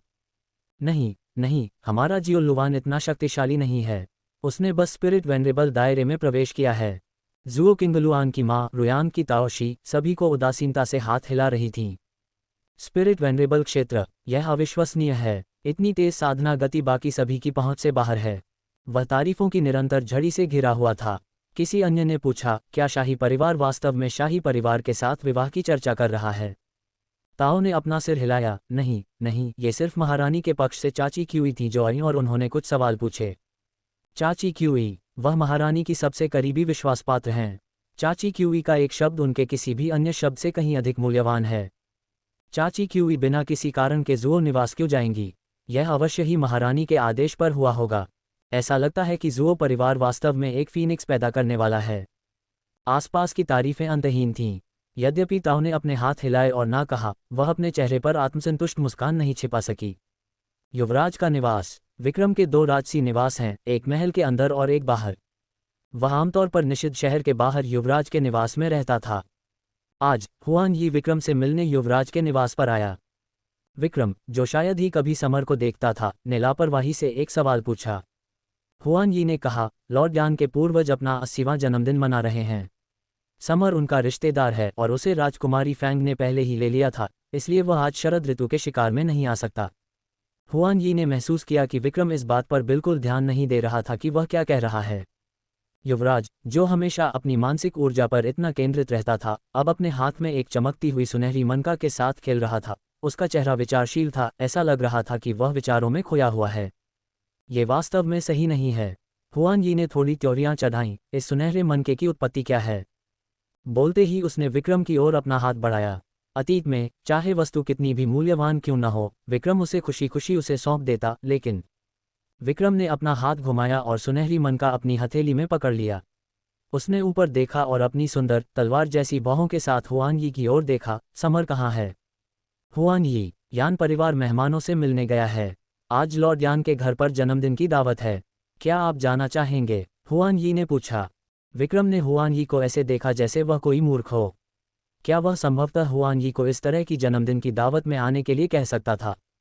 वैसे यहाँ आते समय मेरा सामना फीनिक्स कबीले की गाड़ी से हुआ। फीनिक्स कबीले की सबसे बड़ी महिला रिया को एक दावत में ले जा रही थी। मैंने खिड़की के एक कोने से गाड़ी में अग्नि को देखा जो हवा से खुल गई थी, हुआन यी ने टटोलते हुए कहा। जब उसने ये कहा तो उसकी नज़रें विक्रम पर टिकी रहीं, उसके भावों में एक भी सूक्ष्म परिवर्तन को याद नहीं किया। विक्रम के आश्चर्यजनक रूप से सुंदर चेहरे पर उसकी तलवार जैसी बाहें थोड़ी सिकुड़ गईं, क्योंकि ऐसा लग रहा था कि वह गहरी सोच में है, और उसने अपनी हथेली में सुनहरे मनके को भी भींच लिया। यान परिवार का जन्मदिन का भोज। विक्रम ने बटलर फैंग की ओर देखा। प्रबंधक फैंग कितने कुशाग्र व्यक्ति थे। उन्होंने सिर हिलाया और कहा, लॉर्ड यान के परिवार का निमंत्रण स्वाभाविक रूप से भेजा गया था, लेकिन हर कोई जानता है कि महामहिम नहीं जा रहे हैं, इसलिए उनका निमंत्रण केवल एक प्रतीकात्मक निमंत्रण था। विक्रम, महामहिम, क्या आप यान निवास में जाना चाहते हैं? स्टीवर्ड फैंग की टकटकी का गहरा अर्थ था। विक्रम ने अपनी गहरी आंखों को सिकोड़ा, अपनी मुट्ठी को भींच लिया और अहंकारपूर्वक बटलर फैंग की ओर देखा। क्या ये राजकुमार नहीं जा सकता? अगर वह लड़की न होती तो क्या यान परिवार उसे आमंत्रित कर पाता? हाँ महामहिम, आप जा सकते हैं। क्या आप हल्का यात्रा करना चाहते हैं या? स्टीवर्ड फैंग ने टटोलते हुए पूछा। विक्रम ने अहंकारपूर्ण लहजे में स्टीवर्ड फैंग की ओर देखा। युवराज की शान शौकत का लंबे समय से उपयोग नहीं किया गया है। मुझे लगता है कि आप जंग खा गए हैं। उन्हें अभ्यास सत्र के लिए बाहर खींचें। Butler Fang. यान की हवेली। अग्नि जन्मदिन की दावत में बैठी थी, उसके चारों ओर से फुसफुसाहट और मजाकिया निगाहें आ रही थीं। उन्होंने उसकी ओर देखा, कुछ ने खुले तौर पर, दूसरों ने उसे अपनी आंखों के कोने से देखा। उनकी आंखों में जिज्ञासा और मजाक दोनों थे। सहानुभूति थी, लेकिन तिरस्कार भी था। हालांकि ध्यान का केंद्र अग्नि पर था, जो शांति से अपनी जेड जैसी उंगलियों में चॉपस्टिक पकड़े हुए खा रही थी, जैसे कि उसके चारों ओर की सभी नजरों और चर्चाओं का उससे कोई लेना देना नहीं था। रिया मूल रूप से अग्नि को मूर्ख बनते देखने आई थी, लेकिन अग्नि के शांत और संयमित भाव को देखकर उसे उपलब्धि का कोई एहसास नहीं हुआ। पांचवी बहन, दुखी मत हो, हम हमेशा तुम्हारे साथ रहेंगे। रिया ने अग्नि का हाथ पकड़ लिया, उसकी आवाज़ साफ और मार्मिक थी। तो पांचवी बहन, कृपया इस तरह अपने आप को मजबूर मत करो, तुम्हें इस तरह देखकर मेरा दिल टूट जाता है। ओह, सबको अचानक एहसास हुआ। मैंने शुरू में सोचा था कि अग्नि वास्तव में दृढ़ इच्छाशक्ति वाली और निडर थी, लेकिन ये पता चला कि वह सिर्फ एक बहादुर चेहरा बना रही थी। ये लड़की वास्तव में अभिनय करने में अच्छी है। मुझे लगा कि उसकी चमड़ी मोटी है, लेकिन पता चला कि वह तो बस एक बहादुर चेहरा दिखा रही थी। अगर मैं उसकी जगह होता तो मैं अब तक रोता हुआ भाग गया होता। मैं यहाँ इतनी शांति से कैसे बैठ सकता हूँ? जुओ परिवार के सदस्य सामने काफी करीब बैठे थे और सभी मैडम जुओ के आसपास इकट्ठे होकर इस मामले पर चर्चा कर रहे थे। एक साहसी महिला, मैडम कियान ने पूछा, मैडम जुओ, फैंग परिवार की पांचवी युवती भी इस दावत में है। आप उस बारे में क्या सोचती हैं? मैडम जुओ ने उलझन में पूछा, फैंग परिवार की पांचवी युवती कौन है? इसे नज़रअंदाज करना जवाब देने का सबसे अपमानजनक तरीका है। मेज पर बैठे सभी लोगों ने अपना मुंह ढक लिया और हंस पड़े। मैडम कियान ने यह भी कहा, मैडम जुओ, वह फीनिक्स कबीला है, पांचवी मिस फैंग जिसकी एक बार युवराज विक्रम से सगाई हुई थी। मैडम जुओ ने तिरस्कार का एक अंश भी नहीं दिखाया। वह, क्या मैंने नहीं सुना कि उसने प्रशिक्षण के माध्यम से खुद को बर्बाद कर लिया? मैडम कियान ने कहा, हाँ, अफवाहें यही कहती हैं। लेकिन आखिर वह कभी आपकी सबसे बड़ी बेटी जितनी ही मशहूर थी और उन्हें राजधानी की दो सुंदरियों के रूप में भी जाना जाता था, क्या वे नहीं थे? हालांकि दोनों टेबल थोड़ी दूर थीं, लेकिन शांत माहौल में हर कोई आवाज़ सुन सकता था। मैडम जुओ हल्की सी मुस्कुराए, इसलिए किसी को बहुत लालची नहीं होना चाहिए। हमारे जियो लुवान को बचपन से ही पता है कि किसी को व्यवहारिक होना चाहिए और चीज़ों को एक एक कदम उठाना चाहिए। जुओ किंग्यू ने गर्व से कहा, मेरी बहन पहले से ही स्पिरिट वेनरेबल दायरे में है और भविष्य में वह और भी अधिक शक्तिशाली होगी। जहाँ तक कुछ लोगों की बात है, वे पहले ही धूल में मिल चुके हैं। उन्हें बस धूल में रहना चाहिए। उन्हें बाहर आकर लोगों को चकाचौंध करना है और वे मेरी बहन की लोकप्रियता की सवारी भी करना चाहते हैं। वे बेशर्म हैं। जियो यू। मैडम जुओ ने जुओ किंग्यू को घूर कर देखा, क्रोध का नाटक करते हुए कहा, तुम्हारी इस तरह बोलने की हिम्मत कैसे हुई? क्या मैंने कुछ गलत कहा? जुओ किंग्यू ने अनिच्छा से कहा, मैंने पहले ही इंपीरियल अकादमी में प्रवेश कर लिया है, लेकिन कोई हाहा, वह मेरे जैसी अच्छी भी नहीं है, और उसमें अभी भी मेरी बहन से तुलना किए जाने का जिक्र करने का साहस है। अगर उसे सच में थोड़ी भी शर्म होती तो उसे उसी वक्त अपना गला काट लेना चाहिए था। उसका जिंदा रहना एक अपमान है। जुओ किंग्यू ने जानबूझकर अपनी आवाज़ तेज की, मानो उसे डर हो कि अग्नि उसे नहीं सुन पाएगी। अगर वे सचमुच अग्नि की परवाह करते तो वे शायद अब तक आग बबूला हो चुके होते। हालांकि जब मैडम फैंग और रिया ने अग्नि को अपमानित होते देखा तो उन्होंने एक दूसरे की ओर देखा और उनकी आंखों में बैंगनी रंग की चमक आ गई। अग्नि ने अपनी मुट्ठी थोड़ी कस ली। ये कठोर शब्द किसी को भी प्रभावित करेंगे, क्योंकि हर कोई अपनी प्रतिष्ठा को महत्व देता है। हालांकि अग्नि किसी और से बेहतर जानती थी कि वह जल्दबाजी में काम नहीं कर सकती। लेवल 9 के स्पिरिट मास्टर को उत्तरी सीमावर्ती शहर में काफ़ी मजबूत माना जाता है, लेकिन राजधानी शहर में जहां विशेषज्ञों की भरमार है, ये बिल्कुल भी पर्याप्त नहीं है। अग्नि खड़े होकर दूसरों को उसे परेशान करने देने वालों में से नहीं थी। जैसे ही वह खड़ी होने वाली थी, छोटी अग्नि, बगल से एक जानी पहचानी आवाज़ गूंजी। यह एक स्पष्ट, मधुर पुरुष की आवाज़ थी। न केवल अग्नि, बल्कि सभी ने इसे सुना और मुड़कर देखा। लेकिन दाहिने हाथ की पेड़ की दीवार पर एक जीवंत युवा लड़का इत्मीनान से बैठा था, मुस्कुराते हुए अग्नि की ओर देख रहा था। उसके पीछे से तेज धूप आ रही थी, जिससे वह लड़का धुंधला और सपने जैसा लग रहा था, जो कि एक लुभावनी और खूबसूरत तस्वीर थी। लड़के की उज्ज्वल मुस्कान और धूप भरे स्वभाव ने तुरंत किसी की भी आत्मा को प्रफुल्लित कर दिया। समर। उपस्थित सभी लोग आश्चर्य से हौंफने लगे। समर, फैंग परिवार का युवा राजकुमार, राजधानी में काफ़ी प्रसिद्ध है। उसे राजधानी का छोटा तानाशाह के रूप में जाना जाता है। चूंकि प्रिंस ऑफ फेंगबेई का केवल यही एक बेटा है, इसलिए राजकुमारी उसे बहुत प्यार करती है। परिणामस्वरूप वह एक छोटा तानाशाह बन गया है जो इतना खराब हो गया है कि वह एक वास्तविक सिरदर्द है। हर कोई जानता है कि केवल एक ही व्यक्ति है जो समर को बात मनवा सकता है, युवराज। समर को देखकर वहां मौजूद कई महिलाओं और युवतियों की आंखें चमक उठीं। चूंकि समर न केवल एक प्रतिभाशाली युवक है बल्कि कुलीन स्थिति का भी है, इसलिए राजधानी में युवतियों के विवाह के लिए विक्रम के बाद वह दूसरा सबसे वांछनीय व्यक्ति है। छोटी अग्नि। समर दीवार से नीचे कूदा, उसकी लंबी भुजाओं ने प्यार से अग्नि के सिर को थपथपाया। उसकी चमकदार मुस्कान एक हल्की हवा की तरह थी। तुम कहाँ देख रही हो? मैं यहीं हूँ। एक पल के लिए उनके आसपास की कई लड़कियों के चेहरे जम गए। समर और अग्नि, क्या वे परिचित लगते हैं? अग्नि ने उसे नाराजगी से घूरा। तुम्हारे पंजे। हाँ, समर घबराया हुआ लग रहा था। इसे ले जाओ। अग्नि को नफरत थी जब लोग उसके सिर को छूते थे, ये दुर्भाग्यपूर्ण था। ओह! अग्नि को त्योरियां चढ़ाते हुए देखकर समर ने आगे बढ़ते हुए रुकने का फैसला किया। उसने अग्नि के कंधे को थपथपाया और मुस्कुराते हुए बोला, तुम भी उसका जन्मदिन मनाने आए हो? उफ, इस तरह की दावतें बहुत उबाऊ होती हैं। चलो, मैं तुम्हें खेलने के लिए बाहर ले चलता हूँ। अग्नि ने उसके पैर पर कदम रखा। समर एक जोरदार चीख के साथ उछल पड़ा और अतिरंजित भाव के साथ अग्नि पर आरोप लगाया, अरे छोटी अग्नि, तुम्हारी हिम्मत कैसे हुई मुझ पर कदम रखने की? उसे मारो, उसे अभी मारो। जुओ किंग्यू ने अपनी मुट्ठियां भींच लीं और आक्रोश के साथ अग्नि को घूरने लगा, मानो वह उसे घूरकर उसमें छेद कर रहा हो। जुओ किंग्यू हमेशा गुप्त रूप से समर को पसंद करती थी और इतनी मुग्ध थी कि उसने कई बार अपनी मां को फैंग परिवार में शादी की चर्चा करने के लिए जाने का संकेत दिया था। लेकिन अब उसने अग्नि और समर को एक दूसरे से इतने परिचित देखा और वह इतनी ईर्ष्यालु थी कि उसने लगभग अपने दांत पीस लिए। हालांकि अग्नि की आभा समर से भी अधिक मजबूत थी। उसने एक ठंडी मुस्कान के साथ समर को घूरा, तुम जहां से आए हो वहीं वापस जाओ, जल्दी करो। समर ने अग्नि की ओर देखा, फिर उसके कान के पास झुककर पूछा, क्या तुम उन लोगों की बातों से नाराज नहीं हो जो उन्होंने तुमसे कही थीं? क्या तुम चाहती हो कि मैं तुम्हें बदला लेने में मदद करूं? मनुष्य पौधे या पेड़ नहीं हैं, वे बिना भावनाओं के कैसे हो सकते हैं? अग्नि किसी कठिन परिस्थिति से बाहर निकलने में उसकी मदद करने की समर की पहल से कैसे प्रभावित नहीं हो सकती थी, लेकिन कोई जरूरत नहीं, अग्नि ने शांति से कहा। समर ने अग्नि को घूरा, सचमुच? हाँ, अग्नि ने कहा, मेरा अपना तरीका है। ठीक है फिर, मैं बिल्कुल बगल में हूँ। अगर तुम्हें कुछ चाहिए तो मुझे बुलाना याद रखना। समर ने हाथ बढ़ाकर अग्नि का सिर थपथपाया। छोटी लड़की की कनपटियों पर बालों की एक परत थी जिससे वह अविश्वसनीय रूप से प्यारी लग रही थी, खासकर अब जब वह अपने गाल फुला रही थी और गुस्से से घूर रही थी। यह बहुत प्यारा था, हा हा हा। इससे पहले कि अग्नि उसे घूर पाती, समर हंसते हुए उड़ गया। हवा जल्दी आई और जल्दी चली गई, एक बवंडर की तरह वह एक पल में उड़ गई। यद्यपि वह चला गया, उपस्थित सभी लोग स्तब्ध थे। अग्नि और राजकुमार समर इतने करीब हैं। मैडम कियान ने सबसे पहले पूछा, मुझे वास्तव में इसका एहसास नहीं हुआ। मैडम जुओ के चेहरे का भाव बहुत अप्रिय था। किनारे पर खड़ी मैडम झाओ ने पूछा, हर कोई जानता है कि प्रिंस समर और क्राउन प्रिंस विक्रम के अच्छे संबंध हैं। अब जब प्रिंस समर और अग्नि एक दूसरे से इतने परिचित हैं तो क्या ऐसा हो सकता है कि महामहिम क्राउन प्रिंस भी अग्नि से बहुत परिचित हैं? मैडम कियान का चेहरा लगातार गंभीर होता गया। कोई रास्ता नहीं। यान यान कहीं से प्रकट हुआ और जोर से विरोध किया, यह अग्नि ही है जो मेरे चचेरे भाई और युवराज विक्रम को परेशान करती रहती है।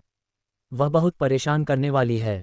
क्या? इस विषय से सभी लोग हैरान रह गए। ये सच है। यान यान ने पुष्टि में अपने हाथ उठाए। हम एक साथ राजधानी गए थे। एक रात मैंने ये भी देखा कि अग्नि युवराज विक्रम के बिस्तर पर चढ़ने की कोशिश कर रही है। दुर्भाग्य से महामहिम को बिल्कुल परवाह नहीं थी, उन्होंने अग्नि को दफा होने के लिए कहा। यह सरासर बदनामी है। क्या अग्नि यह सह सकती है? धड़ाम। यान यान पर एक भारी थप्पड़ पड़ा। उपस्थित सभी लोग स्तब्ध रह गए। यह अग्नि है। कोई नहीं जानता था कि उसने कैसे अपनी चाल चली। उन्होंने केवल एक हल्के लाल रंग की पोशाक को फड़फड़ाते हुए देखा। जब उन्होंने फिर से देखा तो यान यान पहले ही अपने सूजे हुए गाल को ढके हुए थी और पूरी तरह से चकित थी। केवल यान यानमेंग ही नहीं बल्कि उपस्थित सभी लोग स्तब्ध थे। ये यान परिवार है। अग्नि, एक अपमानित और बेकार लड़की, वास्तव में सार्वजनिक रूप से यान यान की आलोचना करने की हिम्मत करती है। क्या ये यान परिवार के चेहरे पर तमाचा नहीं था? प्रतिक्रिया करने वाली पहली मैडम थीं। उसे उम्मीद नहीं थी कि अग्नि इतनी तेज या इतनी साहसी होगी। एक पल के लिए उसका दिमाग खाली हो गया क्योंकि उसे एहसास हुआ कि चीजें उसके नियंत्रण से बाहर हो गई हैं। वे शब्द जो मास्टर फैंग ने उसे बार बार याद रखने का निर्देश दिया था उसके दिमाग में कौंध गए। हमें मैडम फैंग का पक्ष लेना चाहिए और कार्मिक मंत्रालय में उनके स्थानांतरण को सुरक्षित करने के लिए गुप्त रूप से उपहार भेजने चाहिए। लेकिन अब अग्नि ने वास्तव में यान यान को सार्वजनिक रूप से थप्पड़ मारा। यह अग्नि, वहां मौजूद हर कोई पूरी तरह से स्तब्ध था। यान यान ने प्रतिक्रिया व्यक्त की, उसकी आंखें खून से लाल और लाल हो गईं। अग्नि, तुमने मुझे मारने की हिम्मत की। तुमने वास्तव में मुझे मारने की हिम्मत की। तुमने वास्तव में मुझे मेरे ही घर में मारने की हिम्मत की। मैं तुम्हें मार डालूंगा। यान यान ने अपनी आस्तीन पलटी और उसके हाथ में एक भयानक खंजर दिखाई दिया। चमकता हुआ खंजर देखकर वहां मौजूद सभी लोगों के चेहरे के भाव बदल गए। ये गंभीर है। यान यान की आंखें गुस्से से लाल हो गईं और उसने खंजर को अग्नि के चेहरे पर जोर से घोंपा। मैं तुम्हारा चेहरा खराब कर दूंगा। मैं तुम्हें मार डालूंगा। जैसे ही यान यान अग्नि की ओर दौड़ा, अग्नि एक तरफ हट गई और उसने यान यान को अपने पैर से गिरा दिया। अग्नि के आंखों से ओझल होने और उसके पैर लड़खड़ाने के साथ यान यान ने तुरंत अपना सिर मेज पर पटक दिया। उस मेज पर कबूतर के सूप का एक बर्तन था जो अभी भी भाप से उबल रहा था। यान यान ने अपना सिर उसमें डाल दिया और गर्मी से वह हौंफने लगी। मिस यान, यह मेज मैडम जुओ और मैडम की यान की थी। उन्होंने यान यान को खींचने की पूरी कोशिश की, लेकिन बहुत देर हो चुकी थी। यान यान का पूरा सिर सूप के कटोरे में डूबा हुआ था और उसका सिर चिकने सूप से ढका हुआ था। यान यान, जिसे ऊपर खींचा गया था, के माथे पर चिकन का एक पंख अटका हुआ था जो बहुत अजीब लग रहा था। यान यान पूरी तरह से पागल हो गई। उसने मैडम जुओ के आदमियों को झटक दिया और हाथ में खंजर लिए अग्नि की ओर दौड़ी। रुक जाओ, एक ठंडी, तीखी आवाज़ गूंज उठी। ये मैडम यान थी जिन्होंने अंदर से ओल्ड मैडम यान को बाहर निकालने में मदद की। आज मैडम यान का जन्मदिन है। उन्होंने गहरे सुनहरे रंग की पैटर्न वाली जन्मदिन की पोशाक पहनी है और उनके चांदी जैसे बाल उनके सिर पर बड़े करीने से बंधे हुए हैं। वह गंभीर और गहरी लग रही हैं। मैडम यान का चेहरा भी कठोर था, उनकी आंखें गुस्से से धधक रही थीं और उन्होंने यान यान को घूरते हुए कहा, वहीं रुक जाओ। यान यान, जो मैडम यान से डरती थी, ये सुनकर क्रोधित हो गई और बोली, उसने मुझे मारा। उसने मुझे चिकन सूप में भी धकेल दिया। माँ, मैं ये बर्दाश्त नहीं कर सकती। अग्नि ने उपहास किया, तुम्हें मुझे बदनाम करने की अनुमति है, लेकिन मुझे तुम्हें मारने की अनुमति नहीं है। तुम इसे बर्दाश्त नहीं कर सकती, लेकिन मैं कर सकती हूँ। जब मैडम यान बाहर आई तो अन्य सभी महिलाओं ने सहानुभूति भरी आंखों से अग्नि की ओर देखा। मैडम यान उसकी रक्षा करने के लिए दौड़ी। यान यान को बहुत बिगाड़ दिया। इस बार वह अग्नि थी जिसने पहले प्रहार करने का दुस्साहस किया। इस बार वह बर्बाद हो गई है। क्या आपने मैडम यान और ओल्ड मैडम यान के चेहरों के भाव नहीं देखे? वे पहले से ही इतने बदसूरत थे। मैडम यान यान यान को अच्छी तरह जानती थीं और वे एक नज़र में बता सकती थीं कि यान यान ने जानबूझकर अग्नि को फिर से उकसाया था। इसलिए उन्होंने यान यान को घूरते हुए गुस्से से कहा, तुम अब छोटी नहीं हो, फिर भी तुम इतनी लापरवाही से बोलती हो। क्या तुम्हें लगता है कि तुम सिर्फ एक बच्ची हो जो चाहे कह सकती है? अभी जाकर अपना मुंह धो लो। लेकिन जाओ, मैडम यान ने सख्ती से कहा, जिससे कई लोग डर गए। अतीत में यान यान गुस्से में चली गई होती, लेकिन अब वह जिद पर अड़ी रही। उसकी आंखों में आंसू थे और उसने जाने से इनकार कर दिया। मैडम यान, मुझे बहुत खेद है, मुझे बहुत खेद है। पहली मैडम और रिया देर से पहुंचे। मैडम यान से माफ़ी मांगते हुए बार बार झुकते हुए और गिड़गिड़ाते हुए बोले, इस मामले में अग्नि गलत थी। मिस यान कुछ भी कहें, उसे पहले वार नहीं करना चाहिए था। इसलिए इस लड़की को आप अपनी मर्जी से पीट सकती हैं, डांट सकती हैं, मार सकती हैं या सजा दे सकती हैं। मैडम यान से बार बार माफ़ी मांगने के बाद पहली मैडम अग्नि को डांटने लगी, जाने से पहले मैंने तुमसे क्या कहा था? आज्ञाकारी और अच्छे व्यवहार वाली बनने के लिए। तुम अब वैसी अग्नि नहीं हो जैसी हुआ करती थी। अब जब तुम्हारे पास कोई खेती नहीं है तो तुम्हारा घमंड कहाँ से आता है? अभी घुटने टेको और मिस यान से माफ़ी मांगो। मैडम यान से माफ़ी मांगो। अग्नि के प्रति मैडम यान का रवैया जटिल था। वह अग्नि को नापसंद करती थीं, लेकिन बाद में उन्हें यह स्वीकार करना पड़ा कि वे अग्नि की प्रशंसा करती हैं और यहाँ तक कि एक बार चाहती थीं कि अग्नि उनका इलाज करे। फैंग परिवार इतना महान है, उन्हें आपसे माफ़ी की क्या आवश्यकता है? ओल्ड मैडम यान की नज़र गहरी और तेज थी और उनके शब्द निर्दयी थे। फैंग परिवार हमारे यान परिवार से जुड़ने के लिए बहुत ऊंचा है। मैडम फैंग, अपनी बेटी को वापस ले जाए। वहां मौजूद सभी को अग्नि के लिए ठंडक महसूस हुई। सबके सामने से निकाल दिया जाना ये वाकई शर्मनाक था। इसके बाद फीनिक्स कबीला उच्च समाज में अपनी स्थिति कैसे बनाए रख सकता है? अग्नि इस शाही राजधानी में अपनी स्थिति कैसे बनाए रख सकती है? अग्नि ने ठंडेपन से मुस्कुराते हुए कहा, ओल्ड मैडम की पारिवारिक शिक्षा कितनी सख्त है। तो जिस यान मिस की आपने परवरिश की है, वह खोखले शब्दों से दूसरों को बदनाम कर सकती है, दूसरों को फंसा सकती है, लोगों की प्रतिष्ठा बर्बाद कर सकती है और उन पर झूठा आरोप लगा सकती है। वह मुंह खोलते ही चीजें गढ़ सकती है। क्या ऐसा हो सकता है कि आपने, ओल्ड मैडम, उसे ये सब सिखाया हो? यह आश्चर्यजनक है। सभी को उम्मीद थी कि अग्नि अपमानित और रोती हुई अपना चेहरा ढककर भाग जाएगी, लेकिन किसी को भी यह उम्मीद नहीं थी कि अग्नि इस बूढ़ी औरत का आमने सामने सामना करने का साहस करेगी। आपको पता होना चाहिए, मैडम यान एक दृढ़ इच्छाशक्ति वाली और कठोर बूढ़ी औरत हैं जो अपनी प्रतिष्ठा की बहुत परवाह करती हैं। उनकी पीढ़ी का कोई भी व्यक्ति उन्हें उकसाने की हिम्मत नहीं करता। अग्नि वास्तव में उनके मुंह पर उनका सामना करने का साहस करती है। क्या वह सच में एक बेकार 13 साल की लड़की है? बगल का पुरुष वर्ग। समर ने आत्मसंतुष्टि के साथ कहा, देखो देखो, मैंने तुमसे कहा था ना कि हमारी छोटी अग्नि अद्भुत है ना? उसका छोटा मुंह इतना तेज और वाक्पटु है कि यान यान तो क्या, पुरानी मैडम यान भी उसका मुकाबला नहीं कर सकती। समर की मेज पर राजधानी के उसके करीबी दोस्त बैठे थे। सभी ने समर की ओर अवाक होकर देखा। तीसरे भाई फैंग, यान यान आपकी चचेरी बहन है ना? और पुरानी मैडम यान आपकी रिश्तेदार हैं, है ना? ऐसा क्यों लग रहा है कि आप अग्नि की तरफ हैं? समर ने दूसरे व्यक्ति की ओर लापरवाही से देखा। जू सी, तो तुम उस तरह के व्यक्ति हो जो अपने लोगों का पक्ष लेता है और जो सही है उसका पक्ष नहीं लेता। सवाल पूछने वाला व्यक्ति मंत्री जू का चौथा बेटा जूसी था। वह आमतौर पर समर का अनुसरण करता था और समर के वफादार अनुयायियों में से एक था। जूसी हैरान रह गया। क्या उसके तीसरे भाई फैंग हमेशा यह नहीं कहते थे कि किसी को अपनों की रक्षा करनी चाहिए और सही या गलत की परवाह किए बिना रिश्तेदारों का पक्ष लेना चाहिए? जब अग्नि की बात आई तो उसका सुर कैसे बदल गया। बाकी सभी लोग समर को खाली नज़र से देखते रहे, उसके रवैये से कुछ हैरान थे। इस समय लॉर्ड यान, जो मूल रूप से मुख्य सीट पर थे, खड़े हो गए। उसने त्योरियां चढ़ाईं और केंद्रीय पेड़ की दीवार को हटाने का आदेश दिया। तुरंत ही दोनों पक्षों की स्थिति स्पष्ट हो गई। लॉर्ड यान ने त्योरियां चढ़ाईं और मैडम यान को घूरते हुए वहां गए। क्या हो रहा है? इससे पहले कि मैडम यान बोल पाती, पुरानी मैडम यान पहले ही फट पड़ी थी। उसे कभी उम्मीद नहीं थी कि अग्नि उससे वापस बात करने की हिम्मत करेगी। ये तो बस असहनीय था।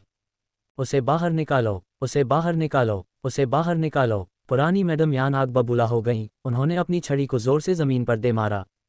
कई लोगों ने अग्नि की ओर देखा और उनकी नज़रें बदल गईं। लॉर्ड यान ने अग्नि को ठंडी नज़र से घूरा, और यह युवती कौन है? फैंग परिवार की 5वीं युवती अग्नि है, जिसने खुद को एक अपाहिज में बदल लिया था। मैडम जुओ ने तिरस्कारपूर्ण मुस्कान के साथ कहा, मुझे हमेशा से पता था कि वह घमंडी है, लेकिन मुझे नहीं पता था कि वह इतनी घमंडी है। पहले उसने मिस यान को थप्पड़ मारा और फिर उसने बूढ़ी औरत से बहस की। उसमें बिल्कुल भी शिष्टाचार नहीं है। मैडम यान ने त्योरियां चढ़ाईं। चीज़ों को सामान्यीकृत नहीं किया जा सकता। इस मामले में पहले यान यान की गलती थी। तुम अभी भी उसका पक्ष ले रही हो। ओल्ड मैडम यान की छड़ी लगभग मैडम यान के चेहरे पर लग ही गई थी। तुम्हारी बेटी कौन सी है? तुम उसका पक्ष कैसे ले सकती हो? तुम कैसी माँ हो? दादी, गुस्सा मत होइए, गुस्सा मत होइए। कृपया गुस्से से बीमार मत पड़िए। एक कोमल महिला, जिसका पेट बड़ा था, एक हाथ से अपनी कमर को सहारा दे रही थी और दूसरे से अपने पेट को सहला रही थी, मुस्कुराते हुए बूढ़ी औरत को मना रही थी। ये व्यक्ति कोई और नहीं बल्कि तांग थी, जो यान परिवार में सबसे पसंदीदा रखेल थी। तांग ने अग्नि की ओर मुड़कर कहा, मिस फैंग, बूढ़ी औरत की तबीयत ठीक नहीं है और वह परेशान नहीं हो सकती। आपको जल्दी से उनसे माफ़ी मांगनी चाहिए। बूढ़ी औरत दयालु और कोमल है। एक बार जब आप माफ़ी मांग लेंगी तो वह आपको माफ़ कर देगी। हालांकि किसी ने ध्यान नहीं दिया कि यान यान की नज़र कितनी गहरी और अथाह थी जब वह मौसी तांग को घूर रही थी। चाची तांग मैडम यान के मायके से भतीजी हैं। वही थी जिसने शुरू में उसे लॉर्ड यान के जीवन में मजबूर किया था। कोई नहीं जानता कि चाची तांग ये कैसे कर पाईं, लेकिन लॉर्ड यान ने पिछले कुछ सालों में हमेशा उनका पक्ष लिया है। एक अवसर पर यान यान ने लॉर्ड यान को यह वादा करते हुए भी सुना था कि जब वह एक बच्चे को जन्म देगी तो वह दूसरी पत्नी बनने के लिए उसका समर्थन करेगा। यान यान भला आंटी तांग को इस बच्चे को जन्म देने की अनुमति कैसे दे सकती थी? इसलिए उसने अग्नि के खिलाफ साजिश रची। चूंकि इसने अग्नि को धोखा दिया है, आंटी तांग के बच्चे को खत्म कर दिया है, और यहाँ तक कि अवसर का लाभ उठाकर आंटी तांग को मार डाला और इसके लिए अग्नि को फंसाया। यह एक तीर से 4 निशाने साध रहा है। इससे बेहतर योजना कोई और नहीं हो सकती थी। यान यान की आंखों में एक आत्मसंतुष्ट भाव आ गया। उसने अग्नि के पीछे देखा और सिर हिलाया। ये पलक झपकते ही हो गया। अचानक एक शक्तिशाली बल ने अग्नि को उसकी ओर धकेल दिया। इसकी शक्ति भयानक है। अग्नि का शरीर आगे की ओर धकेल दिया गया और उड़ गया। अच्छा, यान यान की आंखों में एक आत्मसंतुष्ट ठंडी चमक आ गई। अग्नि एक घातक स्थिति में फंसने वाली है। वह अपने किसी भी प्रतिशोध का बदला लेने में सक्षम होगी। जैसे ही अग्नि ने चाची तांग पर हमला किया, सभी की आंखें चौड़ी हो गईं और उनके चेहरों पर सदमा दिखा। नहीं, सावधान बच्चा। जब अग्नि बाहर दौड़ी तो उसने रिया को उल्टे हाथ से पकड़ लिया। पता चला कि जिस व्यक्ति ने गुप्त रूप से अग्नि पर हमला किया था, जब वह चौकस नहीं थी, वह रिया थी। जिस क्षण अग्नि को दूर धकेल दिया गया, उसने रिया को पकड़ लिया और उसे आगे की ओर फेंक दिया। बेचारी रिया, उसे एक चीर गुड़िया की तरह बाहर फेंक दिया गया। और अग्नि जिस दिशा में घूमी, वह बिल्कुल वही दिशा थी जहां यान यान खड़ी थी। जैसे ही यान यान ने रिया को अपनी ओर आते देखा, उसने दोनों हाथों से आगे की ओर धकेला, रिया को दूर धकेलने की कोशिश की। लेकिन घबराहट में उसने रिया का हाथ कसकर पकड़ लिया और उसे जाने देने से इनकार कर दिया। जब अग्नि चाची तांग की ओर दौड़ी तो वह उनसे टकराने ही वाली थी, लेकिन महत्वपूर्ण क्षण में उसने अपना शरीर घुमाया और बाल बाल बची। क्लिक करें। सभी ने स्पष्ट रूप से हड्डियों के चटकने की आवाज़ सुनी। लेकिन फिर चाची तांग से बचने के प्रयास में अग्नि जमीन पर गिर गई और इधर उधर लौटने लगी। धमाका। रिया और यान यान, जो एक साथ पकड़े गए थे, उन्हें अग्नि ने लात मारी और खुद को रोकने में असमर्थ होकर चाची तांग की ओर दौड़े। बेचारी चाची तांग, वह अभी अभी अग्नि के हमले से बची थी और अभी भी सदमे में थी जब रिया और यान यान ने उसे खींचा और उस पर झपट पड़े। आह! चाची तांग के मुंह से चीख निकल गई। यान डेरेन ने आश्चर्य से कहा और जल्दी से चाची तांग की ओर दौड़ा। लेकिन बहुत देर हो चुकी थी। चाची तांग बार बार पीछे हटी, लेकिन वह खुद को नहीं रोक पाई और पीछे की ओर गिर पड़ी। लिटिल जी, पुरानी मैडम यान ने उसे पकड़ने के लिए हाथ बढ़ाया, लेकिन वह फिसल गई और वहीं गिर गई जहां चाची तांग हाथ बढ़ा रही थी। यान यान और रिया एक ढेर में लौट रहे थे। पुरानी मैडम यान और चाची तांग पर भारी पड़ रहे थे। पूरा दृश्य पूरी तरह से अराजकता में था। लॉर्ड यान आग बबूला हो गए। वह आगे दौड़ा, यान यान और रिया को पकड़ा, दोनों हाथों में एक एक, और दोनों को एक तरफ फेंक दिया। फिर उसने जल्दी से बूढ़ी औरत को उठने में मदद की। लेकिन इस समय चाची तांग का चेहरा राख जैसा पीला और शक्तिहीन हो गया था। उसने अपने गोल सूजे हुए पेट को सहलाया, वह रो भी नहीं पा रही थी। लॉर्ड यान ने इस बात पर ध्यान नहीं दिया कि जब वह उसके पास से गुजरा तो कुछ अग्नि के हाथों में गिर गया। जिस क्षण अग्नि ने अपने हाथ में बर्फीली ठंडी चाबी पकड़ी, छोटा इंद्रधनुषी फीनिक्स उत्साह से चिल्लाया, यह आभा है। हाँ, यही है। ये स्टार फ्रैगमेंट को खोलने की कुंजी है। क्या ये किसी तारे का टुकड़ा नहीं है? अग्नि ने अपनी हथेली में बर्फ के टुकड़े जैसे टुकड़े को देखा, उसकी आंखों में आश्चर्य की एक झलक चमक उठी। बिल्कुल नहीं। छोटा फीनिक्स उत्साह से अंतरिक्ष में चारों ओर घूम गया। मुझे इस तरह से इसे खोजने की उम्मीद नहीं थी। छोटी अग्नि, मुझे आपको बताने दें। एक बार जब हम स्टार फ्रैगमेंट पा लेंगे तो मेरे पास स्पिरिट सेक्ट क्षेत्र में आगे बढ़ने में आपकी मदद करने का एक तरीका होगा। सचमुच? सचमुच? जियो कैफेंग ने उत्साह से अपनी मुट्ठी भींच ली। जल्दी करो और इसे खोजने के लिए चाबी ले लो। वह लॉर्ड यान तुमसे बहुत मजबूत है। अगर उसे पता चला कि चाबी गायब है तो वह पागल हो जाएगा। आसपास का क्षेत्र पूरी तरह से अराजकता में था। चाची तांग का रोना, यान यान का स्पष्टीकरण, रिया का कबूलनामा और ओल्ड मैडम यान की डांट, पूरा दृश्य पूरी तरह से अराजकता में था। अगर हम अभी नहीं निकलेंगे तो कब निकलेंगे? इस बात का फायदा उठाते हुए कि कोई ध्यान नहीं दे रहा था, अग्नि एक खंभे के पीछे छिप गई। फिर वह बिजली की गति से पेड़ पर चढ़ गई। जब उन्होंने फिर से देखने की कोशिश की तो किसी को अग्नि नहीं मिली। वास्तव में अग्नि को पूरे प्रदर्शन के दौरान जीत का भरोसा था। ऐसा इसलिए नहीं था क्योंकि वह होशियार थी, बल्कि इसलिए क्योंकि वह एक पेड़ में छिपी हुई थी और उसने सब कुछ सुना था जब यान यान और रिया ने ये योजना बनाई थी। अग्नि जानती थी कि रिया उसे यान परिवार के पास जाने के लिए धोखा देने वाली थी, कि रिया उसे यान परिवार में हंसी का पात्र बनाने वाली थी, और रिया और यान यान आंटी तांग से छुटकारा पाने के लिए उसका उपयोग करने वाले थे, और फिर वे आंटी तांग को मार देंगे और उसे इसके लिए फंसा देंगे। फैंग लॉर्ड यान का पक्ष लेने के लिए कुछ भी करने को तैयार है। अगर उसे पता होता कि अग्नि ने फैंग की पसंदीदा रखेल और बच्चे को मार डाला है, तो वह उसके साथ कैसा व्यवहार करता। इस योजना को रिया और यान यान के डिज़ाइन का शिखर माना जा सकता है। दुर्भाग्य से वे बदकिस्मत थे और कभी अनुमान नहीं लगा सकते थे कि अग्नि पेड़ में खड़ी होगी और सब कुछ सुन लेगी। इसलिए अग्नि ने साथ खेलने का फैसला किया, क्योंकि उसे लॉर्ड यान की आस्तीन से स्टार की चुराने की जरूरत थी। लॉर्ड यान अग्नि से बहुत मजबूत है और वह हमेशा अपने साथ स्टार की ले जाता है, इसलिए सामान्य परिस्थितियों में अग्नि के पास इसे चुराने का कोई मौका नहीं है। उसे तभी थोड़ी संभावना होती है जब उसके भाव बदलते हैं या उसका ध्यान भटकता है। इसलिए अग्नि ने साथ खेला और रिया और यान यान के साथ दृश्य का अभिनय किया। जब लॉर्ड यान उसके पास से गुजरे तो आखिरकार अग्नि को वह मिल गया जो वह चाहती थी। यान परिवार की संपत्ति एक विशाल क्षेत्र में फैली हुई है, जिसमें 6 आंगन हैं, जिनमें से प्रत्येक में छोटे आंगन, मंडप और अतिव्यापी छज्जों वाले टावर हैं, जो एक चमकदार दृश्य बनाते हैं। सौभाग्य से अग्नि कल रात यहाँ आई थी और उसने पहले ही इस क्षेत्र की टोह ले ली थी, जिससे उसे पूरे फैंग निवास की स्पष्ट समझ मिल गई थी। 500 मीटर के लिए बाएं मुड़ें, फिर दाएं, 1000 मीटर सीधे जाएं और फिर बाएं और सीधे आगे बढ़ें। छोटे रंगीन फीनिक्स को तारा के टुकड़ों की जन्मजात समझ थी, इसलिए उसने अग्नि को आगे बढ़ने का निर्देश दिया। कुछ ही समय बाद जियो कैफेन के मार्गदर्शन में अग्नि झील के बीच में एक मंडप में पहुंची। ये यहीं इस झील के किनारे के मंडप में है, लिटिल कैफेंग ने उत्साह से कहा। ये झील के किनारे का मंडप ब्लू लेक के बिल्कुल केंद्र में स्थित है, जहां का पानी क्रिस्टल के समान साफ है और मंडप एक बाज के समान दिखाई देता है जो उड़ान भरने के लिए तैयार हो। चूंकि यह झील के बीच में स्थित है, इसलिए यहाँ कोई अवरोध नहीं है, जिससे दृश्य विस्तृत और स्पष्ट है। अग्नि ने अपने हाथ में ठंडी चाबी पकड़ रखी थी और जल्दी से इसे कार्ड स्लॉट में डाल दिया। उसे चाबी से जल्दी से दरवाजा खोलना था, अन्यथा उसे आसानी से खोज लिया जाता, जिससे उसके सारे प्रयास व्यर्थ हो जाते। अंदर तारा के टुकड़ों में से एक है जो उसके गुरु को बचा सकता है और उसे किसी भी कीमत पर इसे प्राप्त करना होगा। हालांकि अग्नि ने लंबी आयताकार चाबी तो डाली, लेकिन उसे घुमा नहीं पाए, मानो अंदर कोई मुंह हो जो उसे अपनी जगह पर पकड़े हुए हो, जिससे उसे हिलाना असंभव हो गया हो। ये कैसे हो सकता है? क्या चाबी गलत है? अग्नि थोड़ी चिंतित थी, क्योंकि यहाँ का नज़ारा बिल्कुल खुला था और वहाँ से गुजरने वाला कोई भी व्यक्ति साफ साफ दिखाई दे सकता था। इसके अलावा अगर चीज़ें बहुत लंबे समय तक खींचती हैं और लॉर्ड यान को एहसास होता है कि क्या हो रहा है और वह उसे पकड़ने की कोशिश करता है, तो चीज़ें परेशानी वाली हो जाएंगी। मेरे हाथ में जो चाबी है वह इसे नहीं खोल पाएगी। अब चाची तान को आपातकालीन उपचार के लिए ले जाया जा रहा था और ओल्ड मैडम यान के पैर में भी चोट आई थी और एक डॉक्टर द्वारा उनका इलाज किया जा रहा था। चाची तान कैसी हैं? सबसे चिंतित व्यक्ति मैडम यान थीं।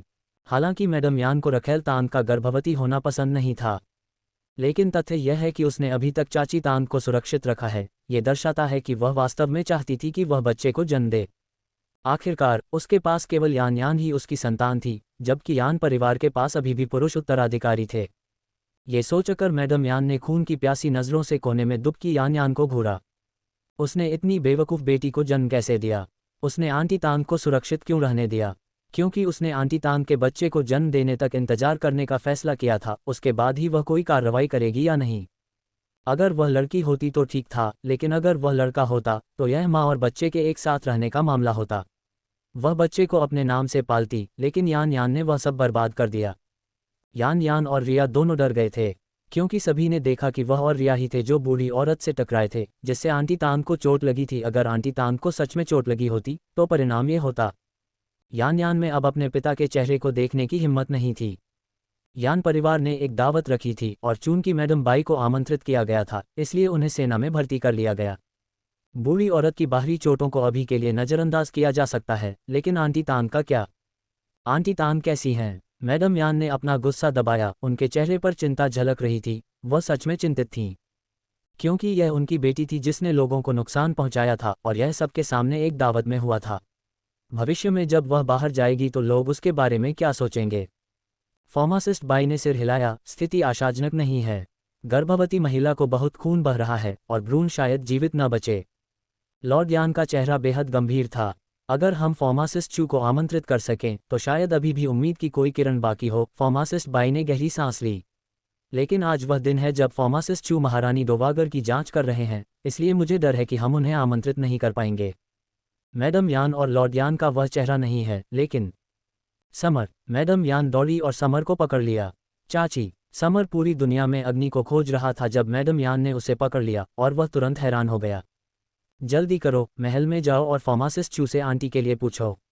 तुम महामहिम युवराज से परिचित हो, तुम्हारे पास कोई न कोई तरीका जरूर होगा। आंटी इस बार सच में तुमसे विनती कर रही है। सुअर जैसी बेवकूफ़ बेटी को जन्म देने के बाद मैडम यान बहुत थक गई हैं। लेकिन मैं किसी को ढूंढ रहा हूँ, मेरे पास समय नहीं है। मुझे नहीं पता कि उस टक्कर के बाद छोटी अग्नि कहाँ गई। मैंने उसे अभी तक नहीं देखा है। क्या उस पर घात लगाकर हमला किया गया होगा? उस लड़की के पास कोई खेती नहीं है और वह घमंडी है। क्या होगा अगर उस पर घात लगाकर हमला किया जाए? ये सोचकर समर यान यान के पास गया और उसे पकड़कर पूछा, तुमने छोटी अग्नि के साथ क्या किया? यान यान घर पर एक ठेठ बदमाशी करने वाली थी।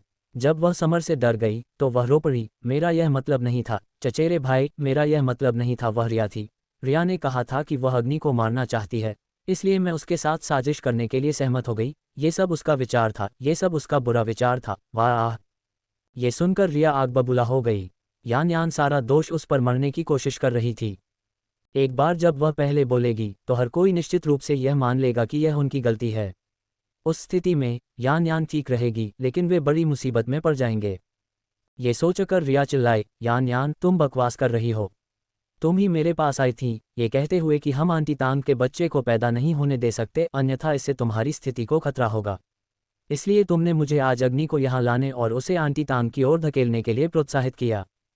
चुप रहो। पहली मैडम इतनी गुस्से में थी कि उन्होंने रिया को थप्पड़ मार दिया। यह अविश्वसनीय रूप से मूर्खतापूर्ण है। क्या ऐसा आरोप सार्वजनिक रूप से लगाया जा सकता है? यान यान को इस झमेले में घसीटकर वह स्वयं जिम्मेदारी से नहीं बच सकती। तभी फैंग यान फैंग वहां आ रहे थे, लोगों के एक समूह के साथ बातचीत कर रहे थे और हंस रहे थे। आज उन्होंने विशेष रूप से लॉर्ड यान को एक बहुत मूल्यवान उपहार दिया। लॉर्ड यान ने उनके कंधे थपथपाए और दोनों ने एक दूसरे को देखकर मुस्कुराया। उस समय फैंग यान फैंग को पता था कि उन्हें कार्मिक मंत्रालय के उपमंत्री का पद मिलना लगभग तय था। अपनी आंतरिक खुशी को दबाते हुए फैंग यान फैंग आंटी तांग की चोट की खबर सुनकर दोस्तों के एक समूह के साथ लॉर्ड यान को सांत्वना देने के इरादे से आए। लेकिन जैसे ही वे करीब आए, उन्होंने रिया के रोने और उसके जोरदार आरोपों को सुना। उन शब्दों को सुनकर फैंग यान फैंग पूरी तरह से स्तब्ध रह गए। वह मौके पर ही पूरी तरह से स्तब्ध रह गए। क्या आंटी तांग के अफेयर का रिया से कोई संबंध है? इस समय यान यान उछल पड़ी, रिया की ओर इशारा करते हुए गुस्से से चिल्लाई, तुम ही बकवास कर रही हो। तुम ही मेरे पास आई थी। तुमने कहा था कि हम अग्नि को घमंडी नहीं होने दे सकते और हमें साजिश रचनी चाहिए ताकि वह आंटी तांग के अजन्मे बच्चे को मार डाले, एक तीर से दो निशाने साधते हुए। रिया दोष कैसे ले सकती थी? वह उछल पड़ी, यान यान से लड़ने के लिए तैयार। थप्पड़। उसके चेहरे पर एक जोरदार थप्पड़ पड़ा, जिससे उसे तारे दिखने लगे और चक्कर आने लगा। तुम अभागी लड़की। फैंग यान फैंग बिल्कुल गुस्से में थे। आपको ये समझना होगा कि लॉर्ड यान की कृपा पाने के लिए उन्होंने कितना पैसा, संसाधन, जनशक्ति और ऊर्जा खर्च की। वह व्यावहारिक रूप से अपने घुटनों पर गिर गया और रिया ने उसकी पीठ के पीछे क्या किया। फैंग यान फैंग अब उसे मारने पर विचार कर रहा है। फैंग यान फैंग कुछ बोलना चाहते थे, लेकिन लॉर्ड यान ने अपना हाथ हिलाकर उन्हें चुप रहने का इशारा किया। मैडम यान भी इस समय स्तब्ध थीं। उन्होंने यान यान को देखा। वह पहले से ही जानती थीं कि यान यान बेवकूफ़ है, लेकिन उन्हें यह उम्मीद नहीं थी कि वह इतनी बेवकूफ़ होगी। कमरे के अंदर से दर्द की एक चीख आई। यह आंटी तांग थीं। बाई याओशी ने कड़वाहट से मुस्कुराते हुए कहा, मैं वास्तव में शक्तिहीन हूँ। आपको किसी और से मदद मांगनी चाहिए। मैडम यान को अचानक किसी की याद आए, अग्नि कहाँ है? पुरानी मैडम यान इतनी गुस्से में थी कि उनके दांतों में लगभग दर्द होने लगा। अब तुम उस छोकरी को क्यों ढूंढ रही हो? उसे यहाँ से निकालो। मैं उसे फिर कभी नहीं देखना चाहती। हमारा यान परिवार उसे फिर कभी हमारे घर में कदम नहीं रखने देगा। मैडम यान ने एक गहरी सांस ली। हमें आंटी तांग की रक्षा करनी ही होगी। अगर हम नहीं कर सकते तो लोग यान यान को दोष नहीं देंगे, वे बस यही कहेंगे कि उसने माँ के रूप में इसे उकसाया। उच्च समाज में उसकी प्रतिष्ठा बर्बाद हो जाएगी। ये सोचकर मैडम यान अग्नि को खोजने के लिए और भी अधिक दृढ़ हो गईं। मिस अग्नि के चिकित्सा कौशल शानदार हैं, दुनिया में शायद ही कभी देखे गए हों। अगर हम उसे खोज लें तो आंटी तांग और उनके गर्भ में पल रहा बच्चा निश्चित रूप से सुरक्षित रहेगा। मैडम यान ने व्यक्तिगत रूप से अग्नि को मैडम निंग को बचाते हुए देखा था। हालांकि पुरानी मैडम यान बहुत जिद्दी थीं। उन्होंने उपहास करते हुए कहा, मुझे लगता है कि तुम शातिर औरत बस आंटी तांग को मरा हुआ देखना चाहती हो। जब वह मर जाएगी तो तुम्हें चैन मिलेगा, है ना? माँ। इतने सारे लोगों के सामने फटकार लगाए जाने पर मैडम यान का पहले से ही कठोर चेहरा इतना काला पड़ गया कि मानो पानी टपकने लगा हो। बहुत दर्द हो रहा है मेरा बच्चा। आंटी तांग रोती रहीं और लगातार चिल्लाती रहीं। उनकी तीखी चीखों से यान यान और रिया का चेहरा पीला पड़ गया। उन्हें लगा कि उनके जीवन में इस क्षण से अधिक निराशाजनक कुछ नहीं है। ओल्ड मैडम यान की गुस्से भरी फटकार को नज़रअंदाज करते हुए मैडम यान मुड़ी और आदेश दिया, जाओ जल्दी से मिस अग्नि को ढूंढो और उसे तुरंत यहाँ लाओ। हाँ, मैडम यान कई दिनों से घर की प्रभारी थीं और नौकर सभी उनकी बात मानते थे। लेकिन अग्नि इस समय क्या कर रही है? अग्नि उस चाबी की जांच कर रही थी जो उसने लॉर्ड यान से ली थी। पहले उसे लगा कि यह सिर्फ एक नियमित चाबी थी, लेकिन जब इससे दरवाजा नहीं खुला तो उसने इसकी बारीकी से जांच की और पाया। अग्नि ने एक आश्चर्यजनक खोज की। इस स्टार की पर वास्तव में एक आत्मा चिन्ह अंकित किया गया है। स्वयं लॉर्ड यान के अलावा कोई इसे खोल नहीं सकता। ये सोचकर अग्नि को ऐसा लगा कि उसे खून की उल्टी हो जाएगी। वह अंततः इस मेलोड्रामेटिक दृश्य को खत्म करने के लिए रिया और अन्य लोगों के साथ सहयोग करने में कामयाब रही, केवल ये बताने के लिए कि उसने कुछ भी नहीं किया है।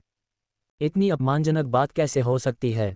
तभी अग्नि ने नदी के किनारे आकृतियों को चलते हुए देखा। अंदर न जा पाने के कारण उसके पास मामले को फिलहाल किनारे रखने और हार मानने के अलावा कोई विकल्प नहीं था।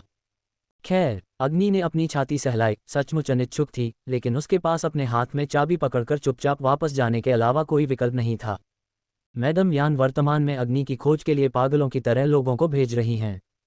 मैडम जुओ बहुत हैरान थी और अन्य महिलाएं भी हैरान दिख रही थीं। अग्नि, वह दवा जानती है। मैडम कियान ने त्योरियां चढ़ाईं। यह असंभव है ना? मैडम झाओ भी हैरान दिखीं। मैंने फैंग परिवार की उस लड़की के बारे में कभी नहीं सुना जो दवा जानती हो। मैडम यान, क्या आपसे कोई गलती हो सकती है? अन्य महिलाएं एक साथ बैठीं, आपस में चर्चा कर रही थीं और वे सभी मानती थीं कि मैडम यान पागल हो गई हैं। कुछ लोगों ने आपस में फुसफुसाया, क्या ऐसा हो सकता है कि मैडम यान नहीं चाहती कि आंटी तांग बच्चे को जन्म दें? इसलिए उन्होंने जानबूझकर फैंग परिवार की लड़की को उसका इलाज करने के लिए खोजा। लेकिन क्या ये बहुत मूर्खतापूर्ण नहीं है? यदि आप वास्तव में आंटी तांग से छुटकारा पाना चाहते हैं तो किसी अन्य तरीके का उपयोग क्यों नहीं करते? हर किसी के सामने ऐसा मूर्खतापूर्ण कदम क्यों उठाएं? मैडम यान इतनी चतुर व्यक्ति हैं, वे ऐसा नहीं लिखती कि वे ऐसा मूर्खतापूर्ण काम करेंगी। मैडम यान ने ये सभी बातें सुनी। उनका चेहरा बेहद पीला था। उनकी उदास आंखों ने यान यान और रिया को घूर कर देखा। ये हिसाब बाद में चुकाया जाएगा। क्या तुमने अभी तक अग्नि को खोज लिया है? मैडम यान ने बटलर यान को घूर कर देखा, लगभग अपने दांत पीसते हुए। हालांकि बटलर यान को मैडम यान के इरादे का पता नहीं था, लेकिन फिर भी उन्होंने अपना सिर हिलाया। भीड़ में अराजकता है और मिस अग्नि गायब हो गई हैं। अभी उन्हें खोजना वाकई बहुत मुश्किल है। तभी एक व्यक्ति यान यान के पास आया और उसके कान में कुछ फुसफुसाया। ये व्यक्ति जुओ किंग्यू है, जो शुरू से ही चुप रही है। वह जुओ किंगलुआन की छोटी बहन है। यान यान की आंखें तुरंत चमक उठीं। क्या वह अराजकता का फायदा उठाकर हमारे घर से चीजें चुरा सकती है? कोने में बैठी यान यान ने अचानक एक वाक्य जोड़ा, जिसने सबका ध्यान अपनी ओर खींच लिया। सच में, यान यान ने अपनी मुट्ठियां भींच लीं, अब ये कामना कर रही थी कि काश वह अग्नि को अपने साथ घसीट सके। उनका परिवार उत्तरी सीमावर्ती शहर से खाली हाथ वापस आया और उन्हें लगा कि वे जो भी देखते हैं वह मूल्यवान है। उन्होंने निश्चित रूप से हमारी चीजें चुराने के लिए अराजकता का फायदा उठाया होगा। हर कोई संशय में था, क्या सच में ऐसी संभावना है? दरअसल ये सब अग्नि द्वारा रची गई एक साजिश थी। यान यान ने खड़े होकर जोर से कहा, आप सबने भी इसे देखा है। अभी अभी उसने जानबूझकर हमें आंटी तांग की ओर खींचा। वास्तव में ये सब उसकी योजना का हिस्सा था। समर को लगा कि यान यान पागल हो गई है और उसने अपनी आंखें घुमाईं। क्या तुमने अभी अभी यह स्वीकार नहीं किया कि रिया ने ही इसे डिजाइन किया था? अब यह अग्नि है। हे चचेरे भाई, तुम कितने भोले हो। यान यान ने तुरंत प्रतिक्रिया दी। उसने कहा, मैंने यह इसलिए कहा ताकि अग्नि की सतर्कता कम हो जाए, ताकि उसे ये लगे कि हम कुत्तों की तरह लड़ रहे हैं और फिर उसे कुछ चुराने का मौका मिल जाएगा। समर इतना गुस्से में था कि वह किसी को मारना चाहता था। यान यान, तुम ही थे जिसने पहले रिया को इस मामले में घसीटा था और अब तुम अग्नि के बारे में भी बात कर रहे हो। तुम बस बकवास कर रहे हो, जो चाहे कह रहे हो। क्या तुम्हें लगता है कि कोई तुम पर विश्वास करेगा? यान यान की आंखें ईमानदार और गंभीर थीं। चचेरे भाई, मैंने जो कहा वह सच है। अगर आपको मुझ पर विश्वास नहीं है तो रिया से पूछें। रिया ने गंभीरता से सिर हिलाया। दरअसल यान यान और मैं केवल अग्नि का परीक्षण करने के लिए अभिनय कर रहे थे, अन्यथा हम उसके असली रूप का पता नहीं लगा पाते। अब जब तक आप खजाने की तिजोरी की ओर देखते हैं, आपको निश्चित रूप से अग्नि मिल जाएगी। अग्नि को फंसाने के लिए, भले ही वह खजाने की तिजोरी की दिशा में न हो, यान परिवार निश्चित रूप से उसे खजाने की तिजोरी की दिशा में खोजेगा। यान यान और रिया को इस बात पर दृढ़ विश्वास था। ये दोनों बस एक दूसरे को फाड़ रहे थे, लेकिन अब वे अग्नि को फंसाने के लिए फिर से टीम बना रहे हैं। हर कोई थोड़ा भ्रमित था। क्या ऐसा हो सकता है कि अग्नि वास्तव में यान निवास से कुछ चुराने जा रही थी? लेकिन यान कबीले के बारे में ऐसा क्या है जो याद रखने लायक है? लॉर्ड यान ने केवल इतना सोचा कि रिया और यान यान हास्यास्पद हो रहे हैं।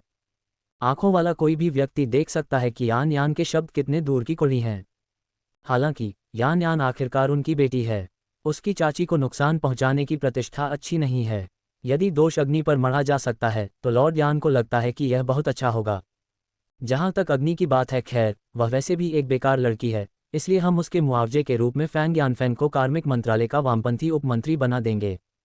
ये सोचकर लॉर्ड यान ने अपनी आस्तीन को छुआ। अचानक उनके भावों में भारी बदलाव आया। मेरी चाबियां गायब हैं। लॉर्ड यान के भाव तुरंत बदल गए, उनकी आंखें सिकुड़ गईं। लॉर्ड यान का मूल रूप से एक नाटक करने का इरादा था, ये दिखावा करते हुए कि उन्होंने अपनी चाबी खो दी है। लेकिन जब उन्होंने अपनी आस्तीन पोंछी तो लानत है, उनके पास वास्तव में उनकी चाबी नहीं थी। तुरंत ही उनके माथे से ठंडा पसीना बहने लगा। सब लोग लॉर्ड यान की ओर देख रहे थे। लॉर्ड यान के माथे पर भी ठंडा पसीना था। क्या अद्भुत अभिनय कौशल है। लेकिन उनके एक अधीनस्थ ने फिर भी विनम्रता से पूछा, लॉर्ड यान, आपने अपनी चाबी कहाँ खो दी? खजाने की तिजोरी। लॉर्ड यान की आंखें फड़क उठीं। मैं हमेशा यान परिवार की खजाने की तिजोरी की चाबी अपने साथ रखता हूँ। ये कैसे गायब हो सकती है? यह अग्नि है। यान यान अचानक खड़ी हो गई, उसकी आंखें चमक रही थीं। यद्यपि यान यान जानती थी कि अग्नि की ताकत के साथ उसके पास अपने पिता से खजाना मंडप की चाबी लेने का बिल्कुल कोई मौका नहीं था, लेकिन उसे इस समय ऐसी चीज़ों की परवाह क्यों करनी चाहिए? बेशक, वह जो चाहे कह सकती थी। यान यान ने जोर से कहा, अभी अभी अग्नि ने जानबूझकर हमें धक्का दिया और आंटी तांग से टकरा गई। क्या आप उस समय उसके पास से नहीं गुजरे थे, पिताजी? आप चौकस हैं, आंटी तांग। अपनी घबराहट में आपने निश्चित रूप से अपनी आस्तीन पर ध्यान नहीं दिया होगा, इसलिए अग्नि ने चाबी ले ली। कितनी चतुर चाल है, कितनी चालाक अग्नि है। यान यान के पास उस तरह की बुद्धिमत्ता नहीं थी। ये शब्द उसे ज़ुओकिंग्यू ने सिखाए थे, जो उसके पीछे खड़ी थी। इस समय यान यान को अपना खून उबलता हुआ महसूस हुआ। वह जानती थी कि यही सच है, लेकिन यान परिवार निश्चित रूप से इसे उसी तरह चित्रित करेगा। जहां तक फीनिक्स कबीले की बात है, हे, फीनिक्स कबीले के वर्तमान मुखिया फैंग यानफेंग हैं, जो रिया के जैविक पिता हैं। क्या यह अनुमान लगाने की भी आवश्यकता है कि वह अपनी बेटी का बलिदान करेगा या अपनी भतीजी का?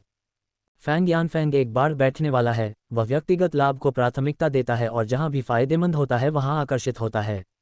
यान यान की बातें सुनकर वह तुरंत समझ गया कि अग्नि को दोष लेने के लिए मजबूर करना सबसे अच्छा विकल्प था। कितनी भयानक अग्नि! फैंग यानफेंग ने बेकाबू गुस्से और दिल के दर्द के साथ कहा, वह पहले एक अच्छी इंसान थी, लेकिन मुझे कभी उम्मीद नहीं थी कि उसकी खेती नष्ट होने के बाद उसका स्वभाव इतना चरम और संकीर्ण दिमाग वाला हो जाएगा। पहली मैडम ने जल्दबाजी में बीच में कहा, मास्टर, इसमें आपकी कोई गलती नहीं है। आखिरकार वे इतने सालों से उत्तरी सीमावर्ती शहर में रह रहे हैं। भले ही आप उनका मार्गदर्शन करने और उन्हें शिक्षित करने में मदद करना चाहते हो, यह आपकी पहुंच से बाहर है। अफसोस, ये बच्चा पूरी तरह से बिगड़ गया है। ये सचमुच दिल तोड़ने वाला है।